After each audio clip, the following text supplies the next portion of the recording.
ಎಲ್ಲ ಸತ್ಯವೇದ ತಂದಿದ್ದೀರಾ? ನಾವು ಕಣ್ಗಳನ್ನು ಮುಚ್ಚಿ ಪ್ರಾರ್ಥನೆ ಮಾಡಿ ವಾಕ್ಯಕ್ಕೆ ನೆರವಾಗೋಣ. ಸ್ತೋತ್ರ ಕರ್ತನೆ, ಸ್ತೋತ್ರಪ್ಪ. ವಾಕ್ಯವಾಗಿರುವ ಯೇಸಯ್ಯ, ಇದೋ ನಿಮ್ಮ ಮಕ್ಕಳು ಕೊಟ್ಟಂಥ ಕರ್ತನೆ ಪ್ರತಿಯೊಂದು ಕರ್ತನೆ ಸಮರ್ಪಣೆಯನ್ನು ಅವರು ಒಪ್ಪಿಸಿಕೊಟ್ಟಂಥ ಪ್ರತಿಯೊಂದನ್ನು ನೀನು ಅಂಗೀಕರಿಸಿ ಇವರನ್ನ ವಾಕ್ಯದಿಂದ ಬಲಪಡಿಸಬೇಕೆಂದು ನಮ್ಮ ರಕ್ಷಕನು ವಿಮೋಚಕನಾಗಿರುವ ಯೇಸು ಕ್ರಿಸ್ತನ ನಾಮದಲ್ಲಿ ಪ್ರಾರ್ಥಿಸಿ ಒಂದತೆ ನನ್ನ ಜೀವನ ತಂದೆ. ಆಮೆನ್. Hallelujah, hallelujah, hallelujah. ಕರ್ತನಾದ ಯೇಸು ಕ್ರಿಸ್ತನ ನಾಮದಲ್ಲಿ ನಿಮಗೆಲ್ಲರಿಗೂ ಮತ್ತೊಮ್ಮೆ ನನ್ನ ವಂದನೆಯನ್ನು ಸಲ್ಲಿಸುತ್ತೇನೆ. ದೇವರ ಅಪಾರವಾದ ಪ್ರೀತಿ ನಾವೆಲ್ಲ ಒಬ್ಬರನ್ನೊಬ್ಬರು ಕಾಣುವಂತೆ ಮಾಡಿ ಬದುಕಿರುವವರ ಪಟ್ಟಿಯಲ್ಲಿ ಅಂದರೆ ಎಣಿಕೆಯಲ್ಲಿ ನಮ್ಮನ್ನು ಇರುವಂತೆ ಮಾಡಿದ್ದಾರೆ. ಹಲ್ಲೆಲೂಯಾ. ಇವತ್ತು ನಾವು ಯಾವ ಪಟ್ಟಿಯಲ್ಲಿದ್ದೇವೆ? ಬದುಕಿರುವವರ ಪಟ್ಟಿಯಲ್ಲಿ. ಇವತ್ತು ದೇವರು ನಮ್ಮೊಂದಿಗೆ ಒಂದು ವಿಶೇಷವಾದ ಮಾತನ್ನು ಹಂಚಿಕೊಳ್ತಾರೆ. ನಮ್ಮ ದೇವರು ಎಂಥವರೆಂದರೆ ಅದಕ್ಕೆ ಹೇಳೋದಕ್ಕೆ ನಮಗೆ ಚೆನ್ನಾಗಿ ಗೊತ್ತಿರಬೇಕು. ಏನಂತ? ನಮ್ಮ ದೇವರು ಎಂಥವರೆಂದರೆ ಅದನ್ನು ಹೇಳೋದಕ್ಕೆ ನಮಗೇನು ಗೊತ್ತಿರಬೇಕು? ಅವರ ಬಗ್ಗೆ ಹೇಳುವಂಥ ವಿಷಯಗಳು ಗೊತ್ತಿರಬೇಕು. ಯೋಬನ ಪುಸ್ತಕದಲ್ಲಿ 26ನೇ ಅಧ್ಯಾಯದಲ್ಲಿ 12ನೇ ವಾಕ್ಯವನ್ನು ಓದ್ತೀನಿ, ಗಮನ ಇಟ್ಟು ಕೇಳಿ. 12ನೇ ವಾಕ್ಯದಿಂದ 14ನೇ ವಾಕ್ಯದವರೆಗೂ ನಾನು ಓದ್ತೇನೆ. ನಿಮ್ಮ ಕೈಯಲ್ಲಿರುವಂಥ ಸತ್ಯವೇದದಲ್ಲಿ ಅದೇ ವಾಕ್ಯ ಇದೆ ಎಂಬುದನ್ನು ನೀವು ಪರೀಕ್ಷೆ ಮಾಡಿಕೊಳ್ಳಿ. ಯೋಬನ ಪುಸ್ತಕ 26ನೇ ಅಧ್ಯಾಯ 12ನೇ ವಾಕ್ಯದಿಂದ 14ನೇ ವಾಕ್ಯದವರೆಗೂ ನೀವು ಸಹ ನಾನು ಓದುವಂಥ ವಾಕ್ಯ ನಿಮ್ಮ ಸತ್ಯವೇದದಲ್ಲಿ ಇದೆಯಾ ಎಂಬ ಪರೀಕ್ಷೆ ಮಾಡಿಕೊಳ್ಳಿ. ಆತನು ತನ್ನ ವಿವೇಕ ಶಕ್ತಿಯಿಂದ ಘಟ ಸರ್ಪವನ್ನು ಹೊಡೆದು ಹಾಕಿದನು, ತನ್ನ ಪರಾಕ್ರಮದಿಂದ ಸಾಗರವನ್ನು ಶಾಂತಿಪಡಿಸಿದನು. ಆತನ ಶ್ವಾಸವು ಆಕಾಶ ಮಂಡಲವನ್ನು ಶುಭ್ರ ಮಾಡುವುದು. ಆತನ ಹಸ್ತವು ವೇಗವಾಗಿ ಓಡುವ ಸರ್ಪವನ್ನು ಇರಿಯುವುದು. ಆಹಾ, ಈ ಅದ್ಭುತಗಳು ಆತನ ಮಾರ್ಗಗಳ ಕಟ್ಟಕಡೆಯಾಗಿವೆ. ಆತನ ವಿಷಯವಾಗಿ ಸೂಕ್ಷ್ಮ ಶಬ್ದವನ್ನು ಮಾತ್ರ ಕೇಳಿದ್ದೇವೆ. ಆತನ ಪ್ರಾಬಲ್ಯದ ಘನ ಗರ್ಜನೆಯನ್ನು ಯಾರೂ ಗ್ರಹಿಸಬಲ್ಲರು ಎಂಬುದೇ. ಆಮೆನ್. ಹಲ್ಲೆಲೂಯಾ. ವಾಕ್ಯ ಹೋದರೆ ಏನಿದೆ ವಾಕ್ಯದಲ್ಲಿ ಅರ್ಥ ಮಾಡ್ಕೊಳ್ಳೋದಕ್ಕೆ ತುಂಬ ಕಷ್ಟ ಅನಿಸುತ್ತೆ. ದೇವರ ವಾಕ್ಯವನ್ನು ಇದರಲ್ಲಿ ಒಂದು 3 ವಿಷಯಗಳು ಅಡಕವಾಗಿದೆ. ವಿವೇಕ ಶಕ್ತಿ ಅಂತ ಬರೆದಿದೆ, ಇದೆಯಾ? ಎರಡನೇದಾಗಿ ಪರಾಕ್ರಮ ಅಂತ ಬರೆದಿದೆ, ಇದೆಯಾ ಅಲ್ವಾ? ಮೂರನೇದಾಗಿ ಪ್ರಾಬಲ್ಯ ಅಂತ ಬರೆದಿದೆ. ಅಲ್ಲಿಗೆ 3 ವಿಷಯಗಳು ಅದರಲ್ಲಿ ಅಡಗಲ್ಪಟ್ಟಿದೆ. ಏನಂತ? ಮೊದಲನೇದು ವಿವೇಕ ಶಕ್ತಿ, ಎರಡನೇದು ಪರಾಕ್ರಮ, ಮೂರನೇದು ಪ್ರಾಬಲ್ಯ. 3ಕ್ಕೂ ಒಂದೇ ಒಂದು ಅರ್ಥ ಕೊಡಬೇಕು ಅಂತ ಹೇಳಿದ್ರೆ ಬಲ. ಹಲ್ಲೆಲೂಯಾ. ಒಂದೇ ಅರ್ಥ ತೆಗೆದುಕೊಳ್ಬೋದು. ನಮಗೆ ಸುಲಭವಾಗಿ ಅರ್ಥ ಆಗೋದಂತ ಹೇಳಿದ್ರೆ ದೇವರ ಬಲ. ಈಗ ನಮ್ಮ ದೇವರು ಎಂಥವರು ಎಂಬುದನ್ನು ಇದು ತಿಳಿಸ್ತಾ ಇದೆ.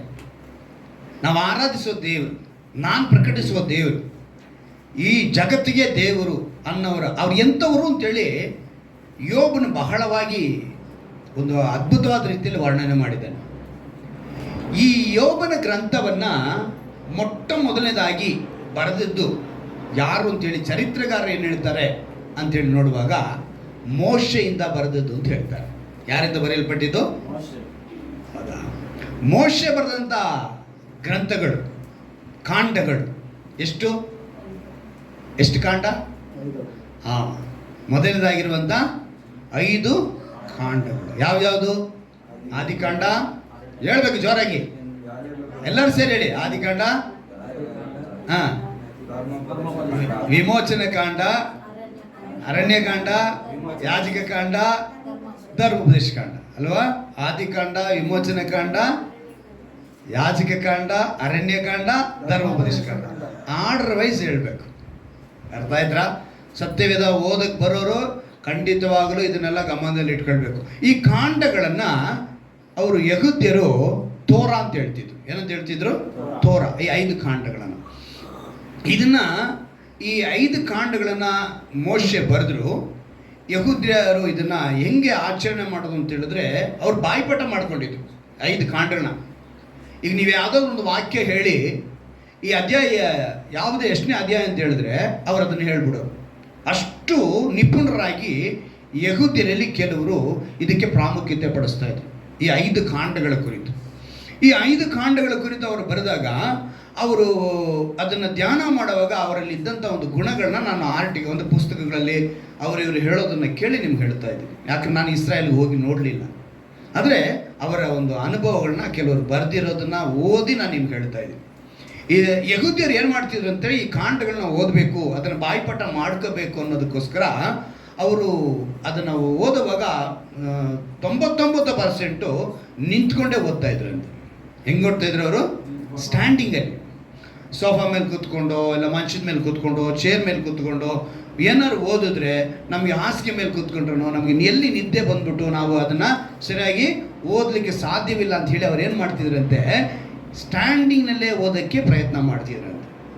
ಎರಡನೇದಾಗಿ ಅವರು ಸ್ಟ್ಯಾಂಡಿಂಗಲ್ಲಿದ್ದರೂ ಕೂಡ ಅವರು ಹೇಗೆ ಅದನ್ನು ಓದ್ತಾ ಇದ್ರು ಅಂತ ಹೇಳಿದ್ರೆ ನಮಗೆ ಈ ಅಂದರೆ ಯೆಹೋವ ದೇವರು ಯಾವ ರೀತಿಯಾಗಿ ಹಬ್ಬಗಳನ್ನ ಆಚರಣೆ ಮಾಡುವಾಗ ಒಂದು ಹಬ್ಬ ಮಾಡ್ತಿದ್ರು, ಏನು ಹೊಲ ಪೈರುಗಳನ್ನ ನಿವಾಳಿಸಬೇಕಂತ. ಏನು ನಿವಾಳಿಸಬೇಕು ಅಂದರೆ ಅವರು ಯಜ್ಞವೇದಿ ಕಟ್ಟಿಬಿಟ್ಟು ಯಜ್ಞವೇದಿ ಮೇಲೆ ಇದನ್ನು ಏನು ಮಾಡಬೇಕಿತ್ತು, ಯಾಜಕನು ಅದನ್ನು ನಿವಾಳಿಸಬೇಕಂದ್ರೆ ನಿವಾಳಿಸಿದ್ರೆ ಹಿಂಗೆ ಆ ಬೆಳೆನ ತೊಗೊಂಡೋಗಿ ಹಿಂಗೆ ಆರತಿ ಮಾಡಿದಾಗ, ನಮ್ಮ ಭಾಷೆಯಲ್ಲಿ ಹೇಳಬೇಕು ಆರತಿ ಮಾಡಿದಾಗ ಲೆಕ್ಕ. ಅರ್ಥ ಆಯ್ತಾ? ಸತ್ಯವೇದ ಭಾಷೆ ಅದು ನಿವಾಳಿಸಬೇಕು. ಇವರು ಕೂಡ ಈ ತೋರ ಅಂದರೆ 5 ಕಾಂಡಗಳನ್ನ ಓದಬೇಕಿದ್ರೆ ನಿವಾಳಿಸೋ ರೀತಿಯಲ್ಲೇ ಅಂದರೆ ಹಿಂಗೆ ಹಿಂಗೆ ತೂಗುತ್ತಾ ತೂಗುತ್ತಾ ವಾಕ್ಯನ ಓದೋರಂತೆ. ಸ್ಟ್ಯಾಂಡಿಂಗಲ್ಲಿ ಹಿಂಗೆ ತೂಗುತ್ತಾ ಏನು ಮಾಡೋರು ಅವರು? ಓದೋರು. ಏನಕ್ಕೆ ಅಂತ ಹೇಳಿದ್ರೆ ತಾವು ಎಲ್ಲೂ ಕೂಡ ದಾರಿ ತಪ್ಪಿ ಬಿಡಬಾರ್ದು. ಈ ವಾಕ್ಯನ ಓದೋದ್ರಲ್ಲಿ ಏನು ಮಾಡಬಾರ್ದು ಅವರು, ನಾವು ದಾರಿ ತಪ್ಪಬಾರ್ದು ಅಂತ ಹೇಳಿ ಹಿಂಗೆ ತೂಗುತ್ತಾ. ಇನ್ನೂ ಕೆಲವರು ಕಠಿಣವಾಗಿ ಓದ್ತಾ ಇದ್ರಂತೆ. ಏನಂತ ಹೇಳಿದ್ರೆ ತಮ್ಮ 2 ಕೈಗಳನ್ನು ಲೆದರ್ ಬೆಲ್ಟ್ಗಳಲ್ಲಿ ಕಟ್ಟಿಬಿಟ್ಟು ಏನು ಮಾಡೋರು, ಲೆದರ್ ಬೆಲ್ಟ್ಗಳು ಕಟ್ಟಿ ಅದೇನಂತ ಹೇಳಿದ್ರೆ ಅವ್ರಿಗೆ ನೋವು ಗೊತ್ತಾಗಬೇಕು. ಆ ನೋವು ಗೊತ್ತಾಗ್ತಿದ್ರೆ ತಮ್ಮ ಗಮನ ಬೇರೆ ಕಡೆ ಹೋಗ್ದಿರಂಗೆ ಅವ್ರೇನು ಮಾಡಬೇಕು, ಅದನ್ನು ಓದಬೇಕು ಅನ್ನೋ ವೈರಾಗ್ಯ ಅವರಲ್ಲಿತ್ತಂತೆ. ಯಹೂದ್ಯರು ಈ ಧರ್ಮಶಾಸ್ತ್ರಗಳನ್ನು ಅಂದರೆ 5 ಕಾಂಡಗಳನ್ನು, ಈ ತೋರ ಎಂದು ಕರೀತಲ್ಪಟ್ಟದನ್ನ ಅವರು ಅಷ್ಟೊಂದು ವಿಧವಾಗಿ ಭಯಂಕರವಾಗಿ ಆಚರಣೆಯಲ್ಲಿ ಅನುಸರಿಸಿ ನಡೆಯವರಾಗಿರು. ನಾವು ಸಹ ಇವತ್ತು ಓದಬೇಕು, ಅದನ್ನು ಅನುಸರಿಸಬೇಕು ಎಂಬ ಉದ್ದೇಶ ನಮ್ಮಲ್ಲಿದೆಯಾ? ಯಹೂದ್ಯರಿಗಿದ್ದಂಥ ಉದ್ದೇಶ ನಮಗಿದೆಯಾ? ನಮಗೆ ಸಹ ಸತ್ಯವೇದದಲ್ಲಿ ಈ ವಾಕ್ಯಗಳನ್ನ ನಾವು ಓದಬೇಕು ಅಂದರೆ ನಮ್ಮಲ್ಲಿ ಇವಾಗ ಯೋಚನೆ ಮಾಡಿ ನಿಮ್ಗೊಂದು ಪ್ರಶ್ನೆ ಹೇಳ್ತೀನಿ. ಎಷ್ಟು ಜನ ನಾವಿಲ್ಲಿ ವಿದ್ಯಾವಂತರಿದ್ದೀವಿ ಅಲ್ವಾ? ಪ್ರಶ್ನೆ ಎಲ್ಲರೂ ಸಾಮಾನ್ಯವಾಗಿ ತೆಗೆದುಕೊಂಡ್ರೆ, ಕಾಮನ್ನಾಗಿ ತೆಗೆದುಕೊಂಡ್ರೆ ಏನು ಓದಿದ್ಯಾಪ್ಪ? ನಾನು ಡಿಗ್ರಿ ಮಾಡಿ ಏನು ಮಾಡಿದೆ? BA ಮಾಡಿದ್ದೀನಿ, BE ಮಾಡಿದ್ದೀನಿ, MSc ಮಾಡಿದ್ದೀನಿ, BSc ಮಾಡಿದ್ದೀನಿ, MCom ಮಾಡಿದ್ದೀನಿ, PhD ಮಾಡಿದ್ದೀನಿ. ಎಷ್ಟು ಡಿಗ್ರಿ ಹೇಳ್ತಾರೆ? ಇಷ್ಟೆಲ್ಲ ಡಿಗ್ರಿ ಹೇಳಿದವರು ಬೈಬಲ್ ಓದ್ದ ಅಂತ ಹೇಳಿದ್ರೆ ಆವಾಗ ಇಷ್ಟೆಲ್ಲ ವಿದ್ಯೆ ನಿನಗಿದ್ದು ನೀನು ಬೈಬಲ್ನ ಓದಲಿಲ್ಲ ಅಂತ ಹೇಳೋವಾಗ ನಾನು ಅನ್ಯರಿಗೆ ಹೇಳ್ತಿಲ್ಲ, ದೇವರ ಮಕ್ಕಳಾಗಿರೋರು. ಅನ್ಯರ ವಿಷಯ ಬೇರೆ. ದೇವರ ಮಕ್ಕಳಾಗಿ ನೀನು ಡಿಗ್ರಿ ಮಾಡಿದ್ದೀನಿ ಅಂತ್ಯ, PhD ಮಾಡಿದ್ದೀನಿ ಅಂತ್ಯ, ಮಾಸ್ಟರ್ಸ್ ಮಾಡಿದ್ದೀನಿ ಅಂತ್ಯ, ಡಬಲ್ ಗ್ರಾಜ್ಯುಯೇಟ್ ಮಾಡಿದ್ದೀನಿ ಅಂತ್ಯ, ಆದರೆ ನೀನೇನು ಮಾಡ್ತಿಲ್ಲ? ಸತ್ಯವೇದ ಓದಬೇಕನ್ನೋ ವೈರಾಗ್ಯ ನಿನಗಿಲ್ಲ. ವಾಕ್ಯನ ಧ್ಯಾನ ಮಾಡಬೇಕನ್ನೋ ವೈರಾಗ್ಯ ನಮಗೆ ಇಲ್ಲ. ದೇವರು ಇವತ್ತು ನಮ್ಮನ್ನು ಪ್ರಶ್ನೆ ಮಾಡ್ತಿದ್ದಾರೆ. ಕೆಲವರು ವಿದ್ಯೆ ಇಲ್ಲ, ಓಕೆ, ಅವ್ರ ವಿದ್ಯೆ ಇಲ್ಲ, ಅವ್ರೇನು ಮಾಡೋಣ, ಅವ್ರನ್ನ ಬಿಟ್ಬಿಡೋಣ. ಆದರೆ ವಿದ್ಯೆ ಇರುವಂಥವ್ರು, ಆದರೆ ನಾನು ಕೆಲವು ಕಡೆ ಗಮನಿಸಿದ್ದೀನಿ, ಕೆಲವರು ಇದ್ದಾರೆ ಬೈಬಲ್ ಓದೋಕ್ಕೋಸ್ಕರನೇ ಅಕ್ಷರ ಕಲ್ತಿರೋರು. ಏನು ಬೈಬಲ್ ಓದಬೇಕು ಅಂತಾನೆ ಅವರು ಬೈಬಲ್ ಬಿಟ್ಟರೆ ಬೇರೆ ಏನು ಓದಲ್ಲ. ಇನ್ನೂ ಚೆನ್ನಾಗಿ ಗಮನಿಸ್ಬೇಕು ನೀವು ಅದನ್ನು. ಅವರು ಇದನ್ನು ಓದಬೇಕು ಅಂತೇಳಿ ವಾಕ್ಯನ ಅಕ್ಷರನ ಕಲಿತು ಬೈಬಲ್ ಮಾತ್ರ ಓದ್ತಾರೆ, ಬೇರೆ ಯಾವ ಪುಸ್ತಕ ಕೊಟ್ಟರೆ ಓದಕ್ಕೆ ಬರಲ್ಲ. ಅಂದರೆ ಅವರು ತಮ್ಮ ತಲೆಯಲ್ಲಿ ತುಂಬಿಕೊಂಡಿದ್ದನ್ನ ಆ ವಿದ್ಯೆ ಬರದೇ ಇರೋವಂಥವ್ರು ಆ ಅಕ್ಷರಗಳನ್ನ ನೋಡಿ ತಲೆಗೆ ತುಂಬಿಕೊಂಡಿರೋ ವಾಕ್ಯ ಇದೆ ಅಂತ ಗಮನಿಸಿ ಆ ಅಕ್ಷರ ಬಿಟ್ಟು ಬೇರೆ ಅಕ್ಷರ ನೋಡಿದ್ರೆ ಅವ್ರಿಗೆ ಅರ್ಥವಾಗಲ್ಲ. ಅಂಥ ವೈರಾಗ್ಯ ಇರುವಂಥವರು ಕೂಡ ನಾನು ನೋಡಿದ್ದೀನಿ. ಅಂದರೆ ಬೈಬಲ್ ಮೇಲೆ ಅವ್ರಿಗಿರೋಂಥ ಅಂದರೆ ನಮಗೆ ಮನಸ್ಸು ಬರಬೇಕು, ಓದಬೇಕು ಅನ್ನೋ ಮನಸ್ಸು ಎಷ್ಟೆಲ್ಲ ವಿದ್ಯೆ ಇದ್ದು ಏನು ಪ್ರಯೋಜನ? ಆಮೇಲೆ ಬೈಬಲ್ ಓದಲಿಲ್ಲ ಅಂತ ಹೇಳಿದ್ಮೇಲೆ, ಸತ್ಯವೇದ ಓದಲಿಲ್ಲ ಅಂದ್ರೆ ಪ್ರಯೋಜನವೇ ಇರಲ್ಲ. ಎಷ್ಟು ವಿದ್ಯೆ ಇದ್ದರೂ ಒಂದು ವೇಳೆ ಈಗ ನಾನು ಕೆಲವು ಸಮಯ ಹೇಳ್ತೀನಿ, ಕ್ಯಾಲೆಂಡರ್ ಇದೆ ವಾಕ್ಯ ಓದ್ಕೊಳ್ಳಿ ಅಂತ ಹೇಳ್ತೀವಲ್ಲ, ಇದು ಯಾರಿಗೆ ಅಂತ ಹೇಳಿದ್ರೆ, ಮೊದಲನೇದಾಗಿ ಈ ಮಗು ಹೇಳ್ತಾರೆ ಅಂಬೆಗಾಲು ಅಂತ ಹೇಳ್ತಾರಲ್ಲ, ಏನ್ಗಾಲು, ಆ ಥರ ವಿಶ್ವಾಸಿಯಾಗಿ ಬರೋರಿಗೆ ಅದನ್ನು ನಾವು ಹೇಳ್ಕೊಳ್ಬೇಕು. ನಿನ್ನ ವಿಶ್ವಾಸಿ ಆದಮೇಲೆ ಕೂಡ ನಾನು ಕ್ಯಾಲೆಂಡರ್ ಇರೋ ವಾಕ್ಯನೇ ಸುಮ್ಮನೆ ನೋಡಿ ಓಡೋಗ್ತೀನಿ ಅನ್ನೋದಲ್ಲ. ನೋಡಿ, ನಾನು ಆವಾಗ ನಿಮ್ಗೆ ನೆನಪಿಗೆ ತಂದಿರ್ತೀನಿ. ಅಂದರೆ ಸೇವಕರು ಹೇಳಿದ ಮಾತನ್ನ, ನಿನಗೆ ಒಳ್ಳೆ ಮುತ್ತು ಬೇಕು ಅಂತ ಹೇಳಿದ್ರೆ ಎಲ್ಲಿಗೆ ಹೋಗ್ಬೇಕು ಅಂತ ಹೇಳಿದ್ದಾರೆ? ಸಮುದ್ರದ ಆಳಕ್ಕೆ ಒಳಗಡೆಗೆ ಹೋಗಬೇಕು. ನಾವು ತೀರದಲ್ಲಿ, ಸಮುದ್ರದ ಕಡಲ ತೀರದಲ್ಲಿ ನೋಡಿದ್ರೆ ಏನು ಸಿಗುತ್ತೆ? ಸಣ್ಣ ಸಣ್ಣ ಚಿಪ್ಪುಗಳು, ಕವ್ವೆಗಳು ಅಂತ ಹೇಳ್ತೀವಲ್ಲ, ಅದು ಇವೆಲ್ಲ ಮಾತ್ರ ಸಿಗ್ತವೆ ಅಲ್ವಾ. ಆದರೆ ಮುತ್ತು ಬೇಕಂದ್ರೆ ಎಲ್ಲ ಹೋಗ್ಬೇಕು? ಒಳಗೆ ಹೋಗ್ಬೇಕು. ಇವತ್ತಿನ ಸತ್ಯವೇದ ಓದ ನಮ್ಮ ಒಂದು ವಿಶ್ವಾಸಿಗಳ ಒಂದು ವಿಧ ಒಂದು ಎರಡು ಗುಂಪಿದೆ. ಇದೇ ಥರನೇ ಸುಮ್ಮನೆ ಬಾರ್ಡ್ರಲ್ಲೇ ನಿಂತ್ಕೊಂಡು, ಹೇಗೆ ಕಡಲ ತೀರದಲ್ಲೇ ಉದ್ಕೊಂಡು ಈ ಚಿಕ್ಕ ಚಿಕ್ಕ ಕಪ್ಪು ಸಿಕ್ಕಿದ್ರೆ ಸಾಕು ಅನ್ನೋ ಮಟ್ಟಿಗೆ ಒಂದೊಂದು ವಾಕ್ಯ ಅರ್ಜೆಂಟಾಗಿ, ಇವಾಗ ಎಲ್ಲಿ ಹೋಗ್ತಾಯಿದ್ವಿ? ಇವತ್ತು ಬರ್ತ್ಡೇಗೆ ಹೋಗ್ತಾಯಿದ್ವಿ, ಇವತ್ತಿಗೊಂದು ಪ್ರೇಯರ್. ಇವತ್ತೆಲ್ಲ ಹೋಗ್ತಾಯಿದ್ವಿ? ಮ್ಯಾರೇಜ್ಗೆ ಹೋಗ್ತಾ, ರೈಟ್ ಮ್ಯಾರೇಜ್, ರೈಟ್. ಇವತ್ತು ನಾವು ಟ್ಯಾಕ್ಸಿ ಬುಕ್ ಮಾಡ್ತೀವಿ, ಟ್ಯಾಕ್ಸಿ ಕರೆಕ್ಟ್ ಇದಕ್ಕೊಂದು ಪ್ರೇಯರ್. ಅಂದರೆ ಇವರು ಹೋಗೋ ವಿಷಯದ ಮೇಲೆ ಆಧಾರ ಮಾಡಿ ಒಂದು ಪ್ರೇಯರ್ ಮಾಡಿ ಹೋಗುವಂಥ ಕ್ರೈಸ್ತರು ಇವತ್ತು ಅನೇಕರಿದ್ದಾರೆ. ಆದರೆ ದೇವರಲ್ಲೇ ನಾನು ಯಾವಾಗಲೂ ಒಂದು ಸಂಭಾಷಣೆ ಒಂದು ವಿಷಯದಲ್ಲಿ ಇರಬೇಕು ಅನ್ನೋ ಪ್ರಾರ್ಥನೆ ಜೀವಿತ ಇಲ್ಲ, ವಾಕ್ಯ ಓದೋ ಜೀವಿತ ಇಲ್ಲ. ಅಂದರೆ ಯೋಬನು ಮಾತ್ರ ಒಂದು ಅದ್ಭುತವಾದ ವಿಷಯವನ್ನು ನಮಗೆ ತಿಳಿಸ್ತಾನೆ. ಕೆಲಸಕ್ಕೆ ಹೋಗುವಾಗ ನೀವು ಪ್ರಾರ್ಥನೆ ಮಾಡಿದ ನಾನು ಕಡಿಮೆ ಮಾಡಿ ಹೇಳ್ತಿಲ್ಲ, ಆ ರೀತಿ ಮಾಡೋದು ತಪ್ಪು ಅಂತಲೂ ಹೇಳ್ತಿಲ್ಲ. ನಾನು ಹೇಳೋದೇನು ಅಂತ ಹೇಳಿದ್ರೆ, ನೀವು ಅದನ್ನು ಮಾಡಬೇಕು. ಅದೇ ವೇಳೆಯಲ್ಲಿ ದೇವರಿಗೆ ಸಮಯ ಕೊಟ್ಟು ಆ ವಾಕ್ಯ ಓದುವಂಥ ಒಂದು ಆಸೆ ಇರಬೇಕು, ಹಂಬಲ ಇರಬೇಕು, ತವಕ ಇರಬೇಕು, ಮನಸ್ಸಿರಬೇಕು. ಇದಿದ್ದರೆ ಒಳ್ಳೆಯದು ಅಂತ ನಾನು ಹೇಳ್ತಾ ಇದ್ದೀನಿ.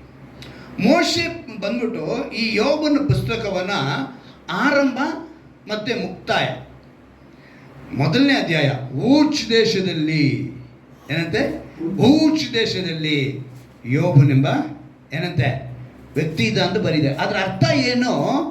ಯೋಬನು ಬರೆದಿದ್ದಲ್ಲ, ಯಾರೋ ಇನ್ನೊಬ್ಬರು ಬರೆದ್ರು ಅನ್ನೋದಕ್ಕೆ ಅಲ್ಲಿ ಗುರುತು ಕಾಣಿಸ್ತದೆ. ಅಲ್ಲಿಗೆ ಮೋಶೆ ಈ ಪುಸ್ತಕವನ್ನು ಬರೀತಾರೆ. ಇದನ್ನು ಬರೆದು ನಂತರ ಅವ್ರು ಏನು ಮಾಡ್ತಾರೆ, 42ನೇ ಅಧ್ಯಾಯಕ್ಕೆ ನೀವು ಬಂದಾಗ 2ರಷ್ಟಾದ ಆಶೀರ್ವಾದಗಳನ್ನು ಹೊಂದಿಕೊಂಡನು. ಯಾರು? ಯೋಬನು ಹೊಂದಿಕೊಂಡನು ಅಂತೇಳಿ ಬರೆಯಲ್ಪಟ್ಟಿದೆ. ಸೊ ಆರಂಭ ಮುಕ್ತಾಯ ಅಂದರೆ, ಆರಂಭ ಅಂದರೆ ಸ್ಟಾರ್ಟಿಂಗು ಕನ್ಕ್ಲೂಷನ್ ಏನು ಮಾಡಿದ್ದಾರೆ? ಯೋಬನು ಬರೆದಿದ್ದಾರೆ. ಮಧ್ಯದಲ್ಲಿ ಇನ್ನೂ ಅನೇಕ ಪುಸ್ತಕಗಳಿದೆ, ಈ ಅಧ್ಯಾಯಗಳಿದೆ.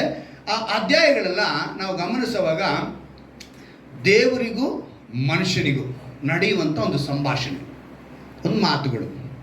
ಅದರ ನಂತರ ದೇವರಿಗೂ ಯೋಬನಿಗೂ ನಡೆದಂಥ ಮಾತುಗಳು ಆಯ್ತಾ. ಅದರ ನಂತರ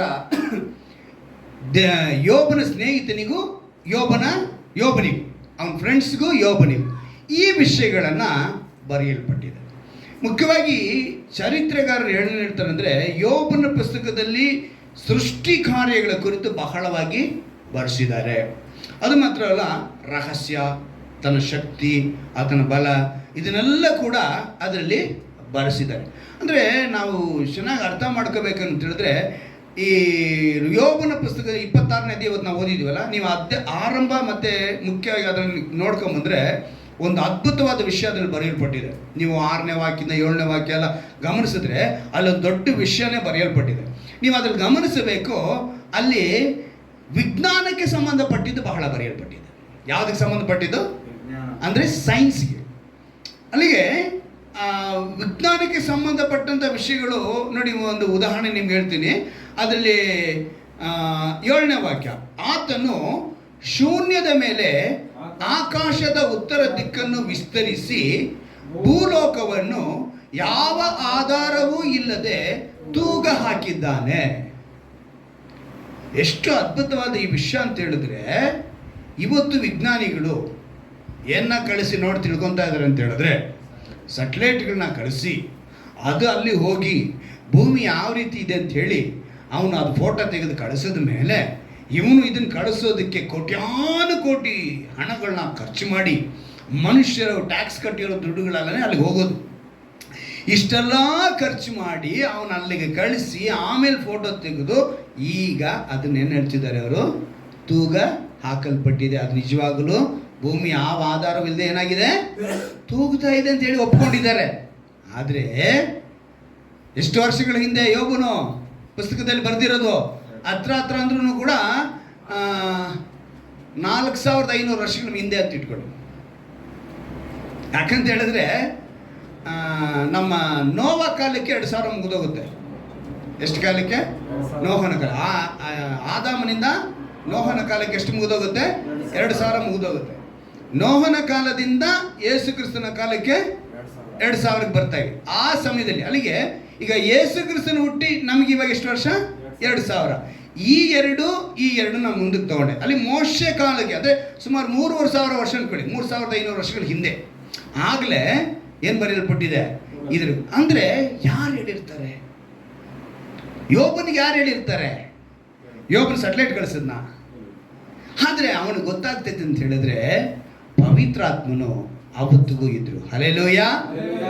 ಇವತ್ತೆಲ್ಲ ಏನು ಅನ್ಕೊಂಡಿದ್ದಾರೆ ಅಂತ ಹೇಳಿದ್ರೆ, ಪವಿತ್ರಾತ್ಮನು ಯೇಸು ಕ್ರಿಸ್ತನು ನಾನು ಹೋಗಿ ಒಬ್ಬ ಸಹಾಯಕನನ್ನು ಕಳಿಸ್ತೀನಿ ಅಂತ ಹೇಳಿದಾಗ ಅವ್ರು ಹೋದ ಮೇಲೇ ಪವಿತ್ರಾತ್ಮನ ಇಲ್ಲಿಗೆ ಬಂದರು ಅಂಥೇಳಿ ಅಂದುಕೊಳ್ತಿದ್ದಾರೆ. ನಾನು ಲಾಸ್ಟ್ ಟೈಮೇ ನಿಮ್ಗೆ ಹೇಳಿದ್ದೆ, ಪವಿತ್ರಾತ್ಮನು ಹಳೆ ಒಡಂಬಡಿಕೆ ಕಾಲಕ್ಕೆ ಹೆಂಗಾಗಿದ್ರು ಅಂತ ಹೇಳಿದ್ರೆ ಕಮ್ ಆ್ಯಂಡ್ ಗೋ ಸರ್ವಿಸ್ ಅವ್ರದ್ದು ministry. Come and go ministry ಅಂದರೆ ಬಂದು ಹೋಗುವ ಮಿನಿಸ್ಟ್ರಿ ಅವ್ರದ್ದು. ಆದರೆ ಇವತ್ತು ನಮ್ಮೊಂದಿಗೆ ವಾಸ ಮಾಡುವ ಮಿನಿಸ್ಟ್ರಿ. ಹಲ್ಲೆಲೂಯಾ. ಪವಿತ್ರಾತ್ಮನು ಅಂದೂ ಇದ್ರು, ಇಂದೂ ಇರ್ತಾರೆ, ನಾಳೆನೂ ಇರ್ತಾರೆ. ಎಂದೆಂದೂ ಇರುವಂಥವರು ಪವಿತ್ರಾತ್ಮ.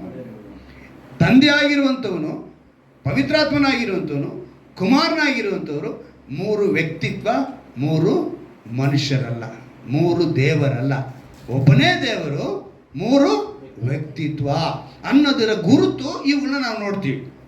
ಇಲ್ಲಿ ಬರೆಯಲ್ಪಟ್ಟಿದೆ. ಅಂದರೆ ವಿಜ್ಞಾನಿಗಳು ಸಹ ಇದನ್ನು ಒಪ್ಕೊಂಡ್ರು. ಏನಂತ? ಈ ರೀತಿಯಾಗಿ ಭೂಮಿ ತೂಗಾಕಲ್ಪಟ್ಟಿದೆ ಅನ್ನೋದನ್ನು ಅವರು ಒಪ್ಕೊಂಡ್ರು. ಯೋಬನ ಪುಸ್ತಕ ವಿಜ್ಞಾನಕ್ಕೆ ಸಹಾಯ ಮಾಡ್ತು. ಏನು ಮಾಡ್ತು? ವಿಜ್ಞಾನಕ್ಕೆ ಸಹಾಯ ಮಾಡ್ತು. ಪೂರ್ತಿ ಸೈನ್ಸ್ ಯೋಬನ ಪುಸ್ತಕ ಅಂತ ನಾನು ಹೇಳಿಲ್ಲ, ಗಮನದಲ್ಲಿ ಇಟ್ಕೊಳ್ಳಿ. ಪೂರ್ತಿ ಸೈನ್ಸ್ ಏನಾಗಿದೆ? ಯೋಬನ ಪುಸ್ತಕ ಅಂತ ಹೇಳಿಲ್ಲ. ಆದರೆ ಸೈನ್ಸ್ಗೆ ಯೋಬನ ಪುಸ್ತಕ ಸಹಾಯವಾಯಿತು. ಅಂದರೆ ಇವರು ಇವಾಗ ಕಷ್ಟಪಟ್ಟಿದ್ದೆಲ್ಲ ಮಾಡೋದಕ್ಕಿಂತ ನೋಡಿ, 8ನೇ ವಾಕ್ಯ ಏನಂತ ಹೇಳಿದೆ, ತನ್ನ ಮೇಘಗಳೊಳಗೆ ನೀರನ್ನು ತುಂಬಿ ಕಟ್ಟುವನು, ಯಾವ ಮೋಡವು ಅದರ ಭಾರದಿಂದ ಒಡೆದು ಹೋಗುವುದು. ಹಲ್ಲೆಲೂಯ.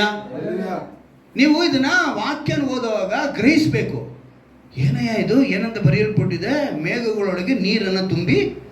ಹೆಂಗೆ ಕಟ್ಟಿದ್ದಾರೆ ದೇವರು? ಬಟ್ಟೆ ತೊಗೊಂಡೋಗಿದ್ದಾರಾ? ಬಕೆಟ್ ತೊಗೊಂಡೋಗಿದ್ದಾರಾ? ಟ್ಯಾಂಕ್ ತೊಗೊಂಡೋಗಿದ್ದಾರಾ? ಇವತ್ತು ಮನುಷ್ಯ ನೀರನ್ನ ಮೇಲೆ ಇಡಬೇಕು, ಎಷ್ಟು ಟ್ಯಾಂಕ್ ಕಟ್ಟಬೇಕು, ಏನೇನೋ ಕುಚೇಶಗಳು ಮಾಡಬೇಕು ಅಲ್ವಾ? ಆದರೆ ಅವರು ನೀರನ್ನು ಏನು ಮಾಡಿಟ್ಟಿದ್ದಾರೆ? ನಮಗೆ ಆಕಾಶ ಅನ್ನೋದೇ ನೀರು. ನೀರನ್ನು ಏನು ಮಾಡಿದ್ರು? ಆದಿಕಾಂಡದಲ್ಲಿ ಏನಂತ ಓದ್ತೀವಿ? ಗುಮ್ಮಟವಾಗಿ ನಿಲ್ಲಿಸಿದ್ದಾರೆ. ಯಾವುದನ್ನ? ನೀರನ್ನೇ ಮೇಲೆ ನಿಲ್ಲಿಸಿರೋದು ಅಲ್ವಾ? ಆ ನೀರು ನಿಂತಿದೆ, ಮಾತು ಕೇಳ್ತಾ ಇದೆ ದೇವರಿಗೆ. ಆ ಒಂದು ವಿಷಯನ ನಾವು ತಿಳ್ಕೊಂಡ್ಬಿಟ್ರೆ ನಾವು ನಮಗೆ ಭಯನೇ ಇರಲ್ಲ.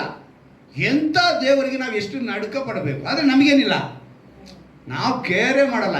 ಇದೆಲ್ಲ ಏನು ನಮಗೆ ಅನ್ನೋ ಅಸಡ್ಡೆ ಮೇಲೆ ಬದುಕ್ತಾ ಇದ್ದೀವಿ. ಆ ಅಸಡ್ಡನ್ನ ತೆಗೆದುಹಾಕಬೇಕು ಅನ್ನೋದೇ ದೇವರು. ಇವತ್ತು ನಮ್ಮ ದೇವರು ಎಂಥವರೆಂಬುದು ತಿಳ್ಕೊಳ್ಳೋದಕ್ಕೆ ನಾವು ಇಲ್ಲಿ ಬಂದ್ವಿ.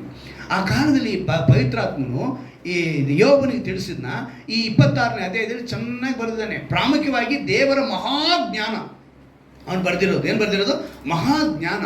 ಆತನ ಉದ್ದೇಶ, ಆತನ ಶಕ್ತಿ ಅದರಲ್ಲಿ ಕಾಣಿಸುತ್ತೆ. ಯೋಬನು ಅದರಲ್ಲಿ ಏನು ಮಾಡಿದಾನೆ ಅಂತ ಹೇಳಿದ್ರೆ, ದೇವರನ್ನ ಕೀರ್ತಿಸ್ತಾನೆ, ದೇವರ ಸಾಮರ್ಥ್ಯವನ್ನು ಹೇಳ್ತಾನೆ, ಸೃಷ್ಟಿ ಹೇಗೆ ಉಂಟಾಯಿತು ಅಂತ ಮಾಡಿದ್ದಾರೆ ಎಂಬುದನ್ನು ತಿಳಿಸುವನಾಗಿದ್ದಾನೆ. ಯೋಬನ ಪುಸ್ತಕದಲ್ಲಿ ನೀವು 12ನೇ ವಾಕ್ಯದಲ್ಲಿ ಇವತ್ತು ನಾವು ಓದಿದ ಪ್ರಕಾರ ಆ ಮಾತು ಇದೆಯಲ್ಲ, ಏನಂತೆ? ವಿವೇಕ ಶಕ್ತಿ. ಆ ವಿವೇಕ ಶಕ್ತಿಯನ್ನ ಅವನು ಹೇಳ್ತಾನೆ. ನಾವು ಓದಿದ ವಾಕ್ಯದಲ್ಲಿ ಇನ್ನೊಂದು ಅಂಶನ ಬರೆಯೋದ್ರಿಂದ ಪರಾಕ್ರಮ. ಈಗ ಪರಾಕ್ರಮವನ್ನು ನೆನೆಸುವಾಗ ನಾನು ಈ ವಾಕ್ಯನ ಧ್ಯಾನ ಮಾಡ್ಕೊಂಡು ಹಿಂಗೆ ಇದು ಮಾಡುವಾಗ ದೇವರು ನಾನು ತಿಳಿಪಡಿಸಿದ ಇವತ್ತು ನಿಮಗೆ ತಿಳಿಪಡಿಸ್ತೇವೆ. ಪರಾಕ್ರಮ ಅಂದಿದ ತಕ್ಷಣ ಇದನ್ನು ಯಾವಾಗ ಬರೆದ್ರು? ಯಾಕಂದರೆ ಮೋಶೆ ಫಸ್ಟ್ ಬರೆದಿರೋದು ಇದನ್ನು. ಆರಂಭನ ಏನು ಮಾಡಿದ್ದಾರೆ? ಮೋಶೆ ಬರೆದಿದ್ದಾರೆ.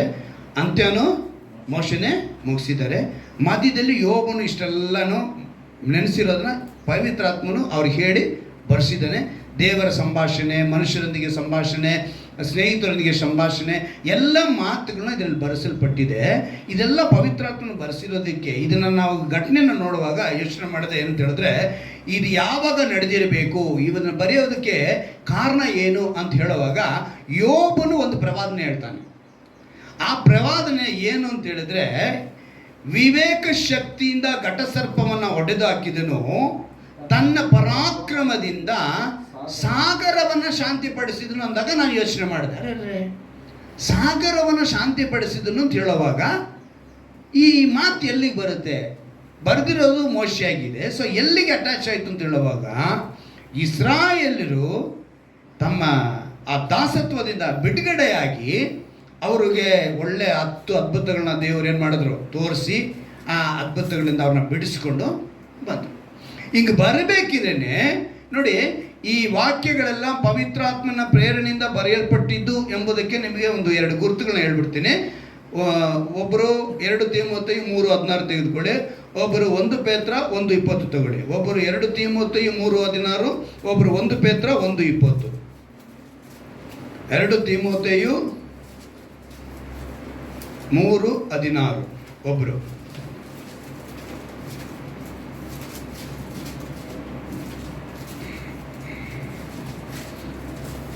ತೆಗೆದುಕೊಂಡ್ರ? ಓದಿ. ದೈವ ಪ್ರೇರಿತವಾದ ಪ್ರತಿಯೊಂದು ಶಾಸ್ತ್ರವು ಉಪದೇಶಕ್ಕೂ, ಖಂಡನೆಗೂ, ತಿದ್ದುಪಾಟಿಗೂ, ನೀತಿ ಶಿಕ್ಷೆಗೂ ಉಪಯುಕ್ತವಾಗಿದೆ. ಇದು ಈ ವಾಕ್ಯಗಳೆಲ್ಲ ಏನಂತ ಬರೆಯಲ್ಪಟ್ಟಿದೆ? ದೈವ ಪ್ರೇರಿತವಾದ ಪ್ರತಿಯೊಂದು ಶಾಸ್ತ್ರವು. ಅಂದರೆ ಎಲ್ಲವೂ ಕೂಡ ವಾಕ್ಯಗಳು ಯಾರಿಂದ ಪ್ರೇರಿತವಾದದ್ದು? ಇವೆಲ್ಲ ಬರೆಸಲ್ಪಟ್ಟಿರೋದು ಅಂತ ಹೇಳಿದ್ರೆ ಪವಿತ್ರಾತ್ಮನಿಂದ ದೈವ ಪ್ರೇರಿತವಾಗಿ ಬರೆಸಲ್ಪಟ್ಟಿದ್ದು. ಇದರಲ್ಲಿ ಯಾವುದೂ ಕೂಡ ಮನುಷ್ಯರ ಆಲೋಚನೆಗಳು, ಮನುಷ್ಯರ ಮಾತುಗಳು ಇದರಲ್ಲಿ ಸೇರಲಿಲ್ಲ. ಇವಾಗ 1 ಪೇತ್ರ 1:20 ನಾವು ನೋಡೋಣ. 1 ಪೇತ್ರ 1ನೇ ಅಧ್ಯಾಯದ 20ನೇ ವಾಕ್ಯ.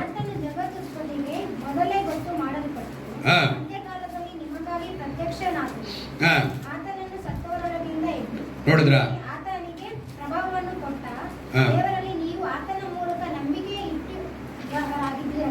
ನೋಡಿ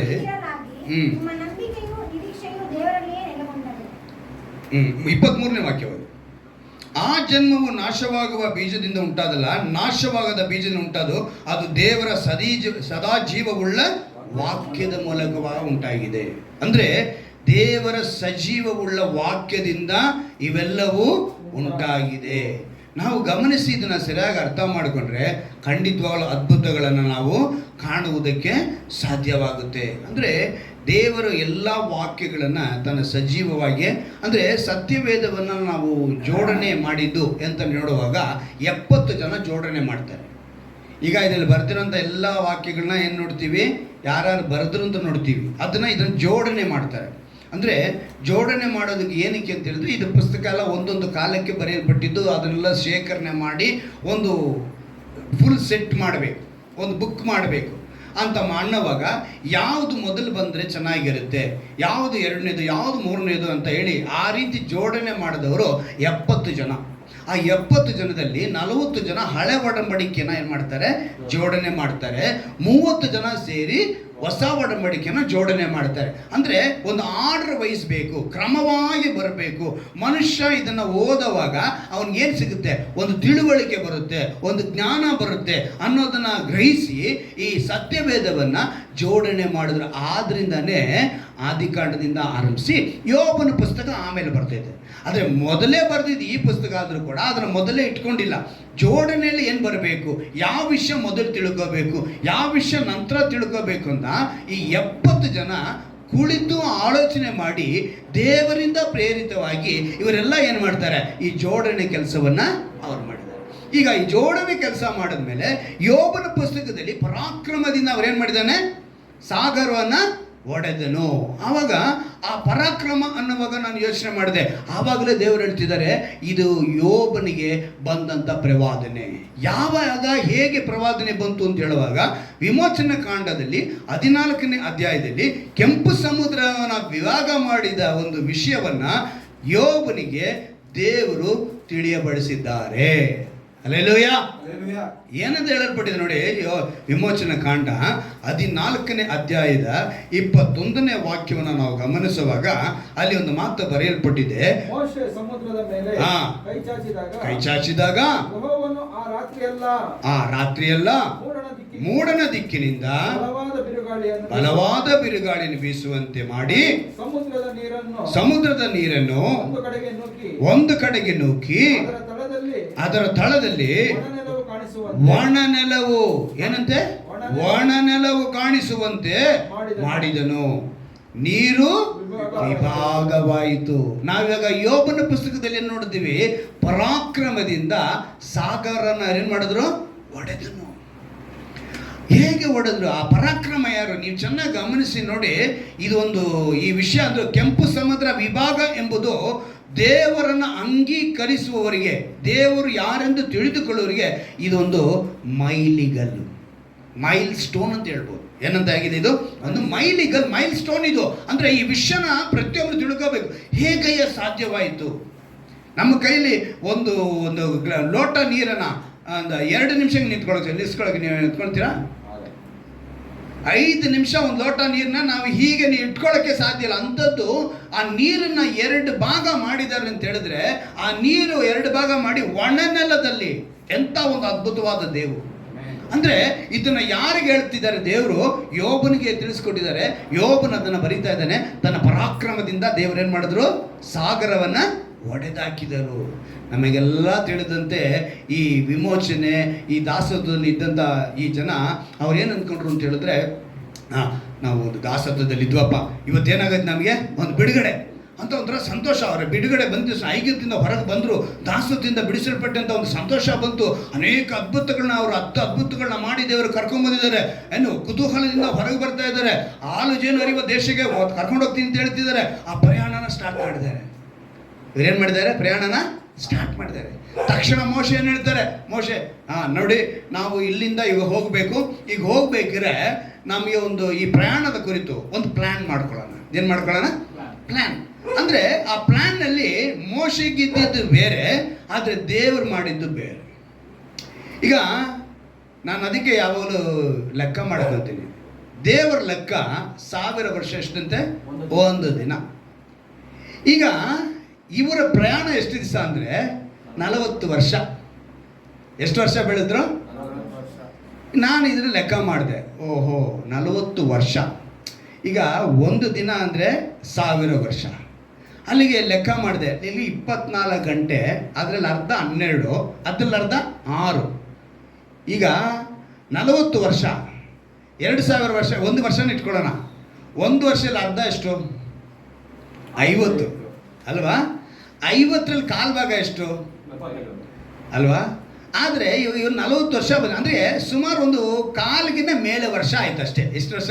ಕಾಲಿಗಿನ ಸ್ವಲ್ಪ ಮೇಲೆ, ಅಷ್ಟರಲ್ಲೇ ಇವರ ಪ್ರಯಾಣ ಬೆಳೆದಿರೋದು ದೇವ್ರ ಲೆಕ್ಕಕ್ಕೆ. ಆದರೆ ಇವ್ರ ಲೆಕ್ಕಕ್ಕೆ ಎಷ್ಟು ವರ್ಷ ಆಯಿತು? 40 ವರ್ಷ. ಈಗ ನೀನು ನನಗೆ, ನಮ್ಗೆ ದೇವ್ರು ಹೇಳಿದರೆ 70ರಿಂದ 80 ವರ್ಷ ಅಂತ ಹೇಳಿದ್ದಾರೆ. ಎಷ್ಟು ವರ್ಷ? 70ರಿಂದ 80 ವರ್ಷ. ಅಲ್ಲಿಗೆ ದೇವರಿಗೆ 3/4 ದಿನ ಲೆಕ್ಕ ಬರುತ್ತೆ. ದೇವ್ರಿಗೆ ಎಷ್ಟು ಲೆಕ್ಕ ಬರುತ್ತೆ? ನಾವು ಬದುಕ್ತಾ ಇರೋದು 3/4 ದಿನ. ಆ 3/4 ದಿನದಲ್ಲಿ ನಾವೇನು ಮಾಡಬೇಕು? ದೇವರಿಗೆ ಮೆಚ್ಚುಗೆ ಆಗಬೇಕು. ಹಲ್ಲೆಲೂಯಾ. ಇಷ್ಟೆಲ್ಲ ಲೆಕ್ಕ ಮಾಡಿ ನಾನು ಅದು ಹೇಳಿದೆ, ದೇವರು ಎಷ್ಟೆಲ್ಲ ಕಾರ್ಯಗಳನ್ನ ಯೋಚನೆ ಮಾಡಿದ್ದಾರೆ ನಮ್ಮ ಬದುಕಿನಲ್ಲಿ. ಆವಾಗ ಆ್ಯಕ್ಚುಲಾಗಿ ಇವರೊಂದು ರೂಟ್ ಹೋಗ್ಬೇಕಿತ್ತು. ಆ ರೂಟ್ಗೆ ಎಷ್ಟು ಅಂತ ಹೇಳಿದ್ರೆ 11 ದಿವಸ ಅವ್ರ ಪ್ರಯಾಣ.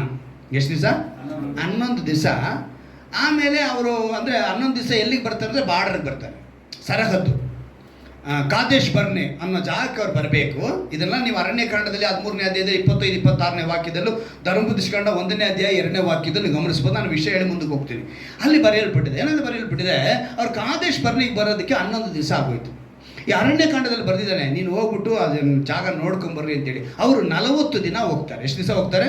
40 ದಿನ ಹೋಗ್ತಾರೆ. ಅಲ್ಲಿಗೆ 40 + 11 51 ದಿವಸ ಇವ್ರಿಗೆ ಎಲ್ಲಿಗೆ ಹೋಗ್ಬೇಕಿತ್ತು? ಕಾನಾನ್ಗೆ ಹೋಗ್ಬೇಕಿತ್ತು.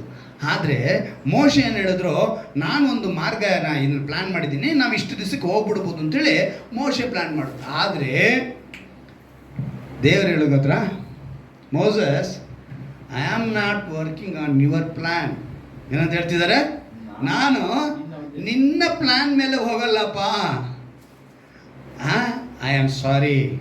ಅವ್ರು ಹೇಳೋದು ಮಾತು, ನಾನು ನಿನ್ನ ಪ್ಲ್ಯಾನ್ ಅಲ್ಲಪ್ಪ, ಐ ಆಮ್ ಸಾರಿ ಅಂತ ಹೇಳ್ಬಿಟ್ಟು ಅವ್ರು ಹೇಳ್ತಾರೆ, like to work on my plan. ನನ್ನ ಪ್ಲ್ಯಾನ್ ಮೇಲೆ ನಾನು ನಿನ್ನ ಕರ್ಕೊಂಡು ಹೋಗ್ತೀನಿ. ಇನ್ನೇನು ಮಾಡಬೇಕು? ಸ್ವಲ್ಪ ಕರ್ಕೊಂಬ ಕೆಳಗೆ, ಹಿಂಗೆ ಸ್ವಲ್ಪ ಈ ರೂಟ್ ಕರ್ಕೊಂಬ ಅಂಥೇಳಿ ಅವ್ರನ್ನ ಕರ್ಕೊಂಬಂದ್ರು. ಅವ್ರು ಬೇರೆ ಪ್ಲ್ಯಾನಲ್ಲಿ ಕರ್ಕೊಂಬಂದರು. ಆ ಪ್ಲ್ಯಾನಲ್ಲಿ ನೀವು ಧರ್ಮೋಪದೇಶಕಾಂಡ 1ನೇ ಅಧ್ಯಾಯ ತೆಗೆದುಕೊಳ್ಳಿ. ಧರ್ಮೋಪದೇಶಕಾಂಡ 1ನೇ ಅಧ್ಯಾಯ, ಅದರಲ್ಲಿ 2ನೇ ವಾಕ್ಯವನ್ನು ಮೊದಲನೇದಾಗಿ ಗಮನಿಸೋಣ.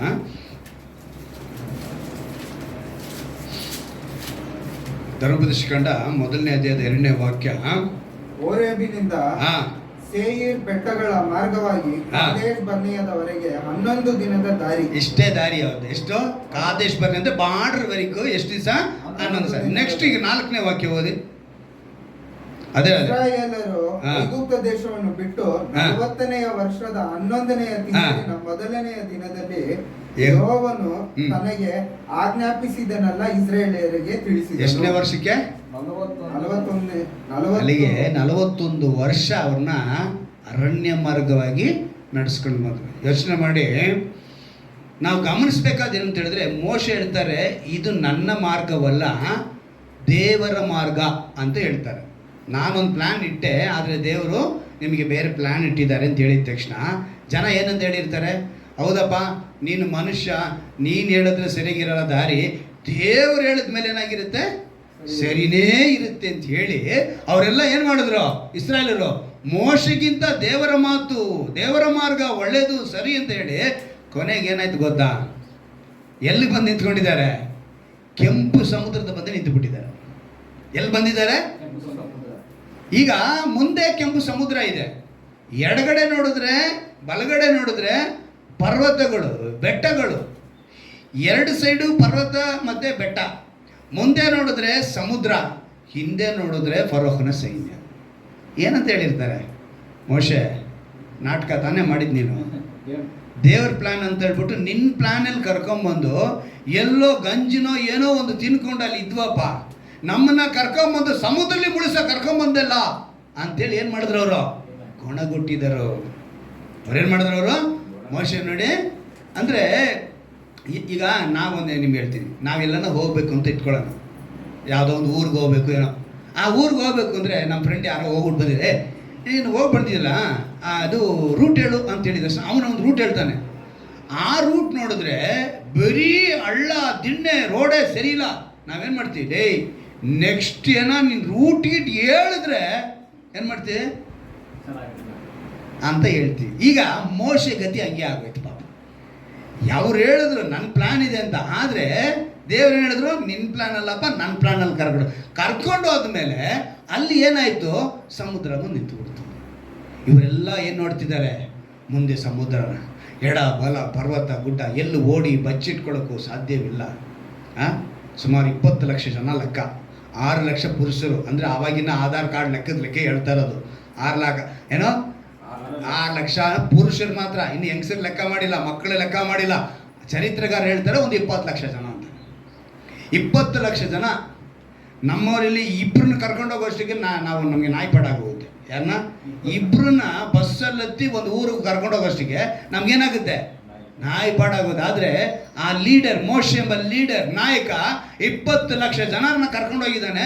ಅವನ ಮಾತಿಗೆ ಎಷ್ಟು 20 ಲಕ್ಷ ಜನ ವಿಧೇಯರಾಗಿದ್ದಾರೆ, ಹೋಗಿದ್ದಾರೆ.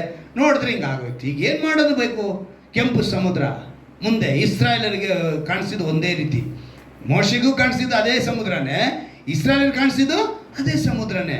ಆದರೆ ನೋಡಿ, ಈಗ ನೀವು ಇನ್ನೊಂದು ತಿಳ್ಕೋಬೇಕು, ಕೆಂಪು ಸಮುದ್ರ ಅಂದಿದ ತಕ್ಷಣ ಆ ನೀರು ಕೆಂಪಗಿದ್ದ? ಮತ್ತೇನು ಕೆಂಪು ಸಮುದ್ರ ಅಂತ ಹೆಸರೋದು?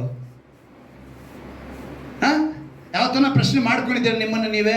ಏನಂತ ಅದ್ರ ಬಗ್ಗೆ ತಿಳ್ಕೊಂಡಿದ್ದೀರಾ? ಏನಕ್ಕೆ ಕೆಂಪು ಸಮುದ್ರ ಅಂತ ಬಂತು? ಅದಕ್ಕೆ ಅದಲ್ಲ. ಅದನ್ನು ಕೆಂಪು ಸಮುದ್ರ ಅಂತ ಕರೆಯೋದಕ್ಕೆ ಕಾರಣ ಎರಡು ಕಡೆನೂ ಪರ್ವತಗಳಿದ್ವಲ್ಲ, ಅವು ಕೆಂಪು ಬಣ್ಣ, ಅವುಗಳ ನೆರಳು ಈ ಸಮುದ್ರಕ್ಕೆ ಬೀಳ್ತಾ ಇತ್ತು. ಎರಡನೇ ವಿಷಯ, ಆ ಸಮುದ್ರದಲ್ಲಿದ್ದಂಥ ಆ ಚಿಪ್ಪು, ಆ ಕಬ್ಬೆ ಅಂತಾರಲ್ಲ ಅದು, ಇವೆಲ್ಲವೂ ಕೂಡ ಕೆಂಪು ಬಣ್ಣವಾಗಿದ್ದವು. ಅವುಗಳೆಲ್ಲ ಇರೋಂಥ ಆ ಕೆಂಪು ಸೂರ್ಯನ ಕಿರಣಕ್ಕೂ ಈ ಬೆಟ್ಟದ ಒಂದು ನೆರಳು ಇವೆಲ್ಲವೂ ಸೇರಿ ಆ ನೀರಿನ ಮೇಲೆ ಕೆಂಪು ಕಲರಲ್ಲಿ ಕಾಣಿಸ್ತಾ ಇತ್ತು. ಆದರೆ ನೀರು ತೆಗೆದು ನೋಡಿದ್ರೆ ಅದು ಮಾಮೂಲಿ ನೀರು, ಬ್ಲೂ ಕಲರಲ್ಲೇ ಇರೋದು ನೀರು. ಆ ಥರನೇ ಇರುತ್ತೆ ಅದನ್ನು. ಅಂದರೆ ನೀ ಕೈ ತೆಗೆದು ನೀಲಿ ಕಲರ್ ಕಾಣಿಸಲ್ಲ. ನೀರು ಯಾವಾಗಿರುತ್ತೆ, ಹೆಂಗಿರುತ್ತೆ, ತಿಳಿಯಾಗೆ ಕಾಣಿಸುತ್ತೆ. ಆದರೆ ಆಕಾಶದ ಬಣ್ಣ ಅಲ್ಲಿ ನೀರಿನ ಮೇಲೆ ಕಾಣಿದ್ರೆ ಅದು ಬ್ಲೂ ಕಲರ್ ಕಾಣಿಸುತ್ತೆ. ಆದರೆ ಇಲ್ಲಿ ಮಾತ್ರ ಇದರ ನೆರಳು ಅದರ ಮೇಲೆ ಬೀಳೋದ್ರಿಂದ ಅದನ್ನು ಕೆಂಪು ಸಮುದ್ರ ಅಂತ ಕೇಳಿದ್ರು. ಅಂದರೆ ಇಸ್ರಾಯೇಲರೆಲ್ಲ ಏನು ನೋಡ್ತಿದ್ದಾರೆ ಅಂದರೆ ಸಮಸ್ಯೆ ನೋಡ್ತಾ ಇದ್ದಾರೆ. ಏನು ಮಾಡೋದು, ಈ ಸಮಸ್ಯೆನ ಹೆಂಗೆ ಆಗೋದು ಅಂತ. ಆದರೆ ಮೋಶೆ ದೇವ್ರನ್ನ ನೋಡಿದ್ರು. ಹಲ್ಲೆಲೂಯಾ, ಕರಗಳ ತಟ್ಟಿ ದೇವ್ರ ನಾಮನ ಬಿಡಿಸಿ. ಅಂದರೆ ಮೋಶೆ ಯಾರನ್ನ ನೋಡಿದ್ರು, ದೇವ್ರನ್ನ ನೋಡಿದ್ರು. ಅವರಿಗೆ ಯಾವಾಗಲೂ ನೀವು ಗಮನಿಸಬೇಕು, ಮೋಶೆ ನಾಯಕತ್ವನ ಕೆಲವು ಸಮಯ ತಿರಸ್ಕರಿಸಿದ್ರು. ಅವರು ಯಾರ ತಿರಸ್ಕರಿದ್ರು, ಇಸ್ರಾಯೇಲರು ತಿರಸ್ಕರಿಸಿದ್ರು. ಎರಡನೇದಾಗಿ ಸ್ವಂತ ಅಣ್ಣ ಅಕ್ಕ ಏನು ಮಾಡಿದ್ರು, ತಿರಸ್ಕರಿಸಿದ್ರು, ಅವ್ರನ್ನ ಗುಣ ಕೊಟ್ಟಿದ್ರು. ಆದರೆ ಮೋಶೆ ಮಾತ್ರ ಏನು ಮಾಡಲಿಲ್ಲ, ಹಿಂತಿರುಗಿ ನೋಡಲಿಲ್ಲ. ಅವ್ರೇನು ನೋಡಿದ್ರು ಅಂತ ಹೇಳಿದ್ರೆ ದೇವರ ಬಳಿ ಪ್ರಾರ್ಥನೆ ಮಾಡಿದ್ರು. ಈ ದಿನ ಅನೇಕರಿಗೆ ನಮ್ಮ ಮುಂದೆ ಇರೋ ನಮ್ಮ ಸಮಸ್ಯೆಗಳನ್ನೇ ನೋಡ್ತಿರ್ತಾರೆ. ನಮ್ಮ ಮುಂದೆ ನಾನಾ ವಿಧವಾದ ಸಮಸ್ಯೆ ಇದೆ. ಆ ಸಮಸ್ಯೆಗಳನ್ನ ನಾವು ನೋಡ್ತಾ ಇದ್ರೆ ಜಯ ಸಾಧಿಸಲ್ಲ. ಆದರೆ ಸಮಸ್ಯೆನ ಪರಿಹಾರ ಮಾಡೋ ದೇವರು ಅದಕ್ಕೆ ಮಾತು ಕೊಟ್ಟಿದ್ದಾರೆ, ವಾಗ್ದಾನ. ಅದಕ್ಕೆ ನೆನೆಸ್ಕೊಳ್ಳಿ, ಏನಂತ ಕೊಟ್ಟಿದ್ದಾರೆ, ನಿಮ್ಮ ಶಕ್ತಿಯನ್ನು ಮೀರೋ ಶೋಧನೆಯನ್ನು ನಿಮಗೆ ಬರಗೊಳಿಸದೆ ಈ ವರ್ಷ ವಾಗ್ದಾನ ಮಾಡಿದ್ದಾರೆ. ಹಲ್ಲೆಲೂಯಾ. ನಮಗೆ ಖಂಡಿತವಾಗಲೂ ಅವರು ಮಾತು ತಪ್ಪದ ದೇವರಾಗಿದ್ದಾರೆ. ಮಾತು ಕೊಟ್ಟು ನಂಬಿಗಸ್ತನಾಗಿದ್ದಾರೆ. ಆ ರೀತಿಯಾಗಿ ಮೋಶೆ ಏನು ಮಾಡಿದ್ರು, ದೇವ್ರನ್ನ ನೋಡಿದ್ರು. ನಾವು ಇವತ್ತು ಆ ಬೋರ್ಗರೆಯುವ ಸಮುದ್ರದಂತೆ, ಏನಂತೆ, ಮುಂದೆ ಇರೋ ಬೋರ್ಗರೆಯುವ ಸಮುದ್ರ ನೋಡಿ ಎಲ್ಲರೂ ಏನು ಮಾಡಿದ್ರು, ಭಯಪಟ್ಟರು. ಆದರೆ ಇವರು ಮೋಶೆ ಮಾತ್ರ ಭಯ ಪಡಲಿಲ್ಲ. ನೀವು ಪೇತ್ರನ ಕುರಿತು ಧ್ಯಾನ ಮಾಡಿ ಗೊತ್ತಿರಲಿಲ್ಲ. ಪೇತ್ರ ಏನು ಮಾಡ್ದ, ಏಸಪ್ಪ ಸಮುದ್ರದ ಮೇಲೆ ನಡಿಬೇಕು ಅಂತ ಕೇಳಿದ ತಕ್ಷಣ ಏನು ಹೇಳಿದ್ರು, ಸರಿ ಬಾ ಅಂದ್ರು. ತಕ್ಷಣ ಇವನೇನು ಮಾಡ್ದ, ಹೆಜ್ಜೆ ಇಟ್ಟ, 2 ಹೆಜ್ಜೆ ಮುಂದಕ್ಕೂ ಹೋದ. ಆದರೆ ಓದೋನು ಯಾವುದನ್ನು ನೋಡ್ಬಿಟ್ಟ, ಅಲೆಗಳನ್ನ ನೋಡ್ಬಿಟ್ಟ, ಬೋರ್ಗರಿ ವಲಯವನ್ನು ನೋಡ್ಬಿಟ್ಟ. ಯೇಸುವನ್ನ ನೋಡೋವರೆಗೂ ನಡೆದ, ಯಾವಾಗ ಸಮಸ್ಯೆ ನೋಡಿದ್ನೋ ನೀರಿನಲ್ಲಿ ಮುಳುಗಿದ. ಆವಾಗ ದೇವರು ಹೇಳ್ತಾರೆ ಅಲ್ಪ ವಿಶ್ವಾಸಿಗೆ ಅಂತ. ಇವತ್ತು ನಿನ್ನ ನೋಡಿ ಅದೇ ಮಾತು ಕೇಳ್ತಾರೆ. ಏನೇ ಸಮಸ್ಯೆ ಇರಲಿ, ಏನೇ ಶೋಧನೆ ಇರಲಿ, ಏನೇ ಸಂಕಟ ಇರಲಿ, ಏನೇ ರೋಗ ಇರಲಿ, ಎಂಥ ವಿಷಯವಾಗಿದ್ರು ಕೂಡ ದೇವರೇನು ಮಾಡ್ತಾರೆ, ಹೇಳ್ತಿದ್ದಾರೆ, ನೀನು ಸಮಸ್ಯೆ ನೋಡಬೇಡ, ಪರಿಹಾರಕನನ್ನ ನೋಡು. ನೀನು ಅವ್ರನ್ನ ನೋಡ್ಬಿಟ್ರೆ ಖಂಡಿತವಾಗ್ಲೂ ಏನು ಮಾಡ್ತಾರೆ ದೇವರು, ಆಶೀರ್ವಾದದ ನೆಲೆಗೆ. ಅಂದರೆ ಸಮಸ್ಯೆ ಅನ್ನೋದನ್ನ ನಾನೊಂದು ವಿಷಯ ನಿಮ್ಗೆ ಹೇಳ್ತೀನಿ. ಈ ಸಮಸ್ಯೆ ಎಲ್ಲ ಮಾರುವೇಷ ಆಶೀರ್ವಾದಕ್ಕೆ. ಹಲ್ಲೆಲೂಯಾ. ಈ ಸಮಸ್ಯೆ ಅನ್ನೋದು ಏನು ಗೊತ್ತಾ, ಅದು ಮಾರುವೇಷದಲ್ಲಿ ಐತೆ. ಅದು ಮಾರುವೇಷದಲ್ಲಿ ಸಮಸ್ಯೆ ಬಂದ್ರೇನೆ ನಿನಗೆ ಆಶೀರ್ವಾದ ಬರುತ್ತೆ ಅಂತ ಅರ್ಥ. ಸಮಸ್ಯೆಯನ್ನು ಮಾರುವೇಷ ನಿನ್ನ ಹತ್ರ ಬರಲಿಲ್ಲ ಅಂತ ಹೇಳಿದ್ರೆ ನಿನಗೆ ಆಶೀರ್ವಾದ ಸಿಗಲ್ಲ. ಕೀರ್ತನೆ 118ನೇ ಅಧ್ಯಾಯದಲ್ಲಿ 8-9ನೇ ವಾಕ್ಯವನ್ನ ಒಂದು ಅದ್ಭುತವಾದ ಮಾತು ಬರೆಯಲ್ಪಟ್ಟಿದೆ ನೋಡಿ. ಕೀರ್ತನೆ 118 8-9ನೇ ವಾಕ್ಯ, ಮನುಷ್ಯರಲ್ಲಿ ಭರವಸೆ ಬಿಡುವುದಕ್ಕಿಂತ ಯೆಹೋವನನ್ನು ಆಶ್ರಯಿಸುವುದು ಒಳ್ಳೆಯದು ಅಂತ ಹೇಳಿ ಅದರಲ್ಲಿ ಬರೆಯಲ್ಪಟ್ಟಿದೆ ನೋಡಿ. ಕೀರ್ತನೆ 118 ಭರವಸೆ ಬಿಡುವುದಕ್ಕಿಂತ ಯೆಹೋವನನ್ನು ಆಶ್ರಯಿಸುವುದು ಒಳ್ಳೆಯದು, ಪ್ರಭುಗಳಲ್ಲಿ ಭರವಸೆ ಬಿಡುವುದಕ್ಕಿಂತ ಯೆಹೋವನನ್ನು ಆಶ್ರಯಿಸುವುದು ಒಳ್ಳೆಯದು. ಹಲ್ಲೆಲೂಯಾ. ಮನುಷ್ಯ ಯಾರು, ಪ್ರಭು ಯಾರು? ಮನುಷ್ಯ ಯಾರು, ಪ್ರಭು ಯಾರು?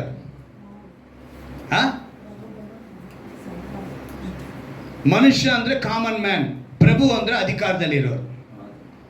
ಅವ್ರು ರಾಜನಾಗ್ಬೋದು, PM ಆಗ್ಬೋದು, MLA ಆಗ್ಬೋದು, ಒಬ್ಬ ಯಾವುದೇ ಒಂದು ದೊಡ್ಡ ವ್ಯಕ್ತಿ ಆಗಿರ್ಬೋದು, ಕಾರ್ಪೊರೇಟರ್ ಆಗಿರ್ಬೋದು, ಯಾರೇ ಆಗಿರ್ಬೋದು, ಒಬ್ಬ ಸಚಿವನಾಗಿರ್ಬೋದು, ಅಧ್ಯಕ್ಷನಾಗಿರ್ಬೋದು. ಇವತ್ತು ಅನೇಕ ಜನ ಏನು ಮಾಡ್ತಾರೆ ಗೊತ್ತಾ, ಅಧ್ಯಕ್ಷರ ಮೇಲೂ ಬೇರೆಯವ್ರ ಮೇಲೂ ಏನು ಮಾಡ್ತಾರೆ, ನಂಬಿಕೆ ಇಟ್ಬಿಡ್ತಾರೆ. ಆದರೆ ಇಲ್ಲಿ ದೇವರ ವಾಕ್ಯ ಹೇಳ್ಬಿಟ್ಟಿದೆ, ಮನುಷ್ಯರಲ್ಲಿ ಭರವಸೆ ಇಡೋಕ್ಕಿಂತ ಯೆಹೋವನನ್ನು ಆಶ್ರಯಿಸುವುದು ಒಳ್ಳೆಯದು ಅಂತ ಹೇಳಲ್ಪಟ್ಟಿದೆ. ಅಲ್ಲಿಗೆ ನಾವು ಯಾರನ್ನ ಆಶ್ರಯಿಸಬೇಕು ಅಂದ್ರೆ, ಯೋಬನು ತನ್ನ ಪುಸ್ತಕದಲ್ಲಿ ತನ್ನ ವಿವೇಕ ಶಕ್ತಿಯಿಂದ ಅವ್ರೇನ್ ಮಾಡಿದಂತೆ ಘಟಸರ್ಪವನ್ನ ಹೊಡೆದಾಕಿದರು. ತನ್ನ ಪರಾಕ್ರಮದಿಂದ ಏನ ಹೊಡೆದಾಕಿರಂತವರು, ಸಾಗರವನ್ನ ಹೊಡೆದಾಕಿದರು ಪರಾಕ್ರಮದಿಂದ. ನಾವು ಯೋಚನೆ ಮಾಡಬೇಕು, ಇವತ್ತು ನಾವು ತಿಳ್ಕೋಬೇಕು. ಅದಕ್ಕೆ ದೇವರು ಇವತ್ತು ನಮ್ಮ ಕರ್ಕೊಂಡು ಬಂದಿದ್ದಾರೆ. ಈಗ ಅದೇ 26ನೇ ಅಧ್ಯಾಯ ತೆಗೆದುಕೊಳ್ಳಿ, ಯೋಬನ ಪುಸ್ತಕ. ಅಲ್ಲಿ ಇನ್ನೆರಡು ವಿಷಯವನ್ನು ನಾವು ನೋಡಿ ಮುಂದಕ್ಕೆ ಹೋಗೋಣ. ಅದರಲ್ಲಿ ಏನು ಬರೆಯಲ್ಪಟ್ಟಿದೆ ಈಗ 13ನೇ ವಾಕ್ಯ, ಆತನ ಶ್ವಾಸವು ಆಕಾಶ ಮಂಡಲವನ್ನು ಶುಭ್ರ ಮಾಡುವುದು, ಆತನ ಹಸ್ತವು ವೇಗವಾಗಿ ಓಡುವ ಸರ್ಪವನ್ನು ಹಿರಿಯುವುದು. ಇಲ್ಲಿ ಮೇಲ್ಗಡೆ 12ನೇ ವಾಕ್ಯದಲ್ಲಿ ಆತ ತನ್ನ ವಿವೇಕ ಶಕ್ತಿಯಿಂದ ಘಟ ಸರ್ಪವನ್ನು ಹೊಡೆದಾಕುವುದು ಎಂದು ಬರೆಯಲ್ಪಟ್ಟಿದೆ. ಘಟ ಸರ್ಪ ಅಂದ ತಕ್ಷಣ ನಾನು ಯೋಚನೆ ಮಾಡಿದೆ, ಯೋಬನಿಗೆ ಘಟ ಸರ್ಪದ ಕುರಿತು ಏನು ವಿಷಯ ಇದೆ, ಏನಕ್ಕೆ ಬರಿಬೇಕು, ಅವನ ಕಾಲದಲ್ಲಿ ಘಟ ಸರ್ಪ ಮಾಡೋದಕ್ಕೆ ಕಾರಣ ಏನು, ಅಂದರೆ ಘಟ ಸರ್ಪ ಅಂದರೆ ಯಾವುದು ಅಂತ ಹೇಳಿ ಯೋಚನೆ ಮಾಡುವಾಗ ಇದನ್ನ ನೀವು ಆಂಗ್ಲ ಭಾಷೆಯಲ್ಲಿಯೂ ಮತ್ತು ತೆಲುಗು ಬೈಬಲ್ನಲ್ಲೂ ನೋಡಿದ್ರೆ ಬೇರೆ ಥರ ಬರೆಯಲ್ಪಟ್ಟಿದೆ. ಅಂದರೆ ತೆಲುಗುನಲ್ಲಿ ತನ್ನ ವಿವೇಕము వలన ರಹಬನು ಪಗಲಗೊಟ್ಟುನು. ಇಂಗ್ಲಿಷ್ ನ್ಯೂ ವರ್ಷನ್ NIV-ನಲ್ಲಿ ಬರೆಯಲ್ಪಟ್ಟಿದೆ, by his wisdom he cut Rahab to pieces. ಏನಂತೆ? ರಹಬ್ ಟು ಪೀಸಸ್ ಅಂದ್ರೆ ರಹಬ್ ಅಂತ ಬರೆಯಲ್ಪಟ್ಟಿದೆ. ತೆಲುಗಿನಲ್ಲಿ ಕೂಡ ತನ್ನ ವಿವೇಕము ವಲನ ರಹಬನು ಪಗಲಗೊಟ್ಟುನು. ಈ ರಹಬು ಅಂದಿದ ತಕ್ಷಣ ಏನ್ ಮಾಡ್ತೀವಿ, ನಮ್ಗೆಲ್ಲ ಯಾರು ಏನ್ ಜ್ಞಾಪಕ ಬರಬೇಕು? ರಹಬು ಅಂದ್ರೆ ನೋಡಿದ್ರ, ಯೆಹೋಶುವನ ಕಾಲದಲ್ಲಿ ಗೂಢಾಚಾರಿಗಳನ್ನ ಬಚ್ಚಿಟ್ಟಂತ ಯಾರು ಸೂಳೆಗಾರಿಕೆ ಕೆಲಸ ಮಾಡ್ತಿದ್ದಂತ ಸ್ತ್ರೀ ಇವರನ್ನ ಏನ್ ಮಾಡಿದ್ರು, ಬಚ್ಚಿಟ್ಕೊಂಡಿದ್ಲಲ್ಲ, ಆಕೆ ಗುರುತು ಬಂದ್ಬಿಡುತ್ತೆ. ಆದ್ರೆ ಆ ರಹಬ್ ಅಲ್ಲ, ಅದು ರಾಹೇಬಳು, ಇದು ಬಂದ್ಬಿಟ್ಟು ರಹಬ್. ಈ ರಹಬ್ ಅಂದ್ರೆ ಹೀಬ್ರೂ ಪದ. ಇದಕ್ಕೆ ನಮ್ಮ KJV ಬೈಬಲ್ನಲ್ಲಿ ನೀವು ನೋಡಿದ್ರೆ ಅದನ್ನ ಬೇರೆ ರೀತಿಯಲ್ಲಿ ಬರೆದಿದ್ದಾರೆ. ಈಗ ನಮ್ಮ ಬೈಬಲಲ್ಲಿ ಘಟಸರ್ಪ ಅಂತ ಬರೆಯಲ್ಪಟ್ಟಿದೆ. ಆವಾಗ ನಾನು ಎರಡನ್ನು ಹೋಲಿಕೆ ಮಾಡಿದೆ. ರಹಬ್ ಅಂದ್ರೆ ಇಬ್ರಿಯ ಭಾಷೆಯ ಪದ ಅರ್ಥ ಏನು, ಘಟಸರ್ಪ ಅನ್ನೋ ನಮ್ಮ ಭಾಷೆಯ ಅರ್ಥ ಏನು, ಎರಡನ್ನು ಹೋಲಿಕೆ ಮಾಡಿದಾಗ ಗೊತ್ತಾಗಿದ್ದು ಗರ್ವ ಅಂತ. ಇಬ್ರಿಯ ಪದ ರಹಬ್ಗೆ ಅರ್ಥ ಏನು ಅಂತ ಹೇಳಿದ್ರೆ ಗರ್ವ, ಅಹಂಕಾರ. ಇದು ದೇವರು ಯಾಕೆ ಈ ಪದಗಳನ್ನ ನಮಗೆ ಬರೆಸಿ ಈ ರೀತಿಯಾಗಿ ನಾವು ಅದನ್ನ ಹುಡುಕಬೇಕು. ಒಂದು ವಿಷಯನ ಸುಲಭವಾಗಿ ಕೊಟ್ಟರೆ ನಾವೇನ್ ಮಾಡಲ್ಲ, ಹುಡುಕಲ್ಲ. ಒಂದು ವಿಷಯನ ನಮಗೆ ಅದು ಏನೋ ಒಂದು ಇದೆ ಅಂತೇಳಿ ಹುಡುಕಿದ್ರೆ ಅದರ ಒಳಗಿರುವಂಥ ಆಶೀರ್ವಾದ ಬಹಳವಾಗಿ ನಮಗೆ ಸಿಗುತ್ತೆ ಅನ್ನೋದನ್ನ ದೇವರು ತಿಳಿಯಪಡಿಸ್ತಾರೆ. ತಕ್ಷಣ ನಾವು ಅದನ್ನು ನೋಡುವಾಗ ನೀವು ಈ ರಾಹಬಳ ಕುರಿತು ಯೆಹೋಶುವ 6ನೇ ಅಧ್ಯಾಯದಲ್ಲಿ ನೀವು ನೋಡಬಹುದು 25ನೇ ವಾಕ್ಯದಲ್ಲಿ. ಅಂದ್ರೆ ನಾನು ಈ ಘಟಸರ್ಪ ಅಂದಾಗ ಧ್ಯಾನಿಸಿದಾಗ ಸತ್ಯವೇದ ನನಗೆ ತಿಳಿಸಿದ್ದೇನೆ ಅಂತ ಹೇಳಿದ್ರೆ, ಪ್ರಕಟಣೆ ಪುಸ್ತಕ ತೆಗೆದುಕೊಳ್ಳಿ, 12ನೇ ಅಧ್ಯಾಯ ಪ್ರಕಟಣೆ ಪುಸ್ತಕ.